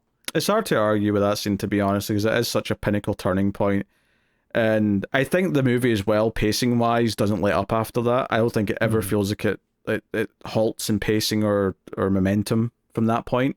Because from that point on, like, Commodus knows he's there, wants him dead, so there's this urgency to, like, everything he's doing. It's actually the villain who's got the urgency for a lot of the movie, because he's the one that's determined to get something done. Because Maximus, for a lot of it, is kind of like given up and is kind of passive until he's kind of reminded that he can make a difference, that he can change things, that he does have an impact still. Right. So, yeah, I have to agree. I have to just be boring and pick the same thing, but I think it makes sense. Now, here's an interesting one for this, actually, is the MVP of the movie, because you could make an argument for certainly the main two characters, maybe even the main three. I mean, because I think Connie Nielsen does add a lot to this movie, but but I would say there's also an argument for Proximo as well. Okay. I think he's got a... Yeah. As much as he is a smaller time character, I think that he is a scene stealer in his own right. That's fair. That's fair. But I feel like the obvious answer here is actually to say Commodus, because everything revolves around why, him and what he's doing. His pettiness, his motivations are why everything's happening. It's a great performance, Joaquin Phoenix. I'll never fault that the man can act, even if I think some of the things that he's in is a bit, well, Joker sucked, I'll just say it. But, he does give it his all. He is really in the role. And arguably, Maximus is too much of a straight character to love as much. That said that, though, I would say that if I was picking Maximus, I would say it's less about picking him as a character in terms of a personality, but more just the inspiration that he inspires and, like, what he represents is what I'd be picking in that way. Yes. So, no, I agree with that. Yeah. That said, though, I'm making you pick first. Go on. God damn it. I was hoping that would be a clearer pick there. Man, I mean, I can't really elaborate anymore. You basically just said it. It's down to Commodus or Maximus. As much as the other characters do have a lot of fleshing out, I think they do a good job. It's just, this is the story of those two. This is the story of the light versus the dark, the two sons of the Emperor, and a story of revenge. So I think for me personally, I'm gonna give it to Commodus. I think that when it comes to MVP, I am much more on the side of the idea of who do I personally, even irrelevant of the story, who do I personally find the most entertaining and the most prevalent to what is going on? Like, even if they aren't the main character, if someone is giving a breakout performance and they are just absolutely going great with it, I think that there's a lot more interest and intrigue in Commodus as a character, being able to see not only his motivations as to why he feels wronged and understanding them, but also simultaneously understanding that he is not a good person and showing that very quick descent where he is just willing to throw it all away for getting revenge on Maximus, or I should say getting even with him for some perceived slights that he did. But no, I'd say Commodus is the more intriguing character to me. It's not to say Maximus does not have intrigue, it's just a little bit less. Yeah, I'm picking Hans Zimmer. Well, all right, if we're going with that. I love that I gave you all the good reasons as to why you'd pick one of the two characters, and I'm like, nope, Hans Zimmer. No, I mean, I get it. I understand your point there. I don't think that this is one of my top tier Hans Zimmer soundtracks, but I will say it elevated every scene that he was there for. It's absolutely top 5 Hans Zimmer for me. I'd have to think about what the order is and what is number one, but it's in that conversation. Absolutely, it's magical. There's several memorable themes. They do that thing as well when the Emperor's coming out. The people with the horns actually play the villain theme from the movie. It's actually his theme from the score, which I assume they just because obviously they're not instruments because they're these old school horns that it's obvious what they're doing, so they could probably just dub in anything they wanted later on. Yeah. So Zimmer is taking the pick for me, but that's not to discredit any of the characters or actors who are great in it. But I just love the Zimmer score so much. I mean, when we did Cruel Intentions, I literally picked the soundtrack of the 90s, so that's fine. Yeah, it's not even at least I'm crediting a person, like a single person. Fair enough. I have no place to stand here. All right. What you rating Gladiator? Oh, that one is actually tough. I'm definitely at an 8 or above. I think for me personally, I'm gonna go with an 8.5. I something about a 9 just it doesn't feel like it quite got up there. It is a very well-made movie. It is fantastic. I think if I were to give it the 9, I would have been looking for something that just affected me a bit more personally, or it felt like a much more intimate story. While this is definitely well made, definitely great, it did still have a lot of like blockbuster aspects to it. It definitely Sure. felt like it was going for a larger scale spectacle rather than something more personal and something that feels like a lot more heartfeltness was going into it. But it's very well done, and I'll happily give the 8.5. Yeah, I'm going 9. It's kind of always been sitting there for me pretty much. I saw this in my, early to mid-teens, and it's just kind of stayed with forever. And what works about it still works. The thinking about it a bit deeper and critically and talking about it, it is very much a parable of like just the ideals of what we should aspire to versus the greed that gets in the way of it, and that's kind of what the two characters get kind of represent. And the music, the set design, the costumes, just the big production value, the visuals, like, all of it works. The performances work. It all just comes together in a way that's very, very satisfying, and I think it does hold up. So 9 out of 10 for me. But that is it. That is Gladiator, everyone. Interruption. Does it make the cut? It obviously makes the cut, yes. I don't know about that, Pete. Let's debate it for a while. You give it an After all, 8.5. democracy is very important. You here. give it an 8.5. How could you possibly argue it's not at least making the cut?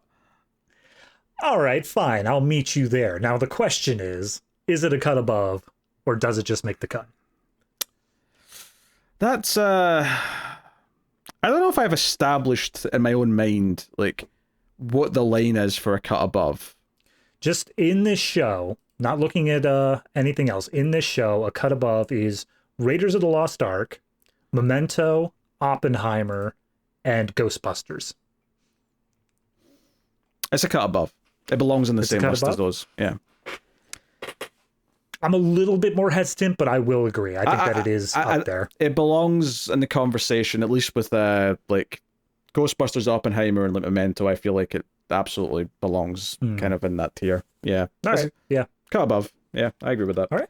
There you go. All right. That's Gladiator, everyone. Obviously, next week is Gladiator 2. You're probably seeing it this weekend, as this goes out. So hopefully it's good. Hopefully we have nice things to say. Otherwise, it's going to be a very long episode. Yes.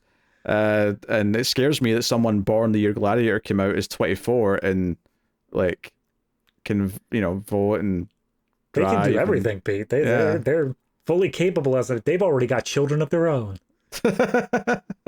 In this economy, I mean, hopefully not. But well, I'm not saying it was a good choice, but may not have been a choice. May have been just someone skipped out in the contraception, and here we are. Someone told them that they had to provide a pure air. Gladiator 2 next week. As I said at the start of the show, you can get bonus stuff from us if you want to support all the podcasts and stuff we do in Mail Fuzz Movies, like the Collector's Cut or the Atomic Cinema Experiment, the sci-fi movie podcast that we do. There's also a horror movie podcast called Screams After Midnight that I do with Tim. Check out those if you haven't. But we do 2 monthly shows on Patreon, particularly me and David. One is the Criterion Cut, which you can get at any tier, and that is where we review movies from the Criterion Collection. So your foreign classics, your art house movies, deep conversations about those. Or if you want something a bit sillier, at the $5 tier and up, you get extra reels where we review some of the worst things ever made. Absolute trash. Pete, there's one coming out the same day as this one. What's that one, Pete? I'm not clicked on the page. I'll click on it and find out. Oh, it's Vanilla Ice starring in Cool as Ice. That's the level you're dealing with, people. You sure you want to spend money on that? I mean, it's not. I mean, you're not spending money in the movie. You're spending money to watch us be miserable and that's go fair. crazy, try to decipher well them. Worth the price. But yeah, so that sounds like fun. Go check it out. But that is the show, everyone. Thank you very much for joining us. We do appreciate it. Keep watching movies, and if you can get it, it's always nice to have Diplomatic immunity.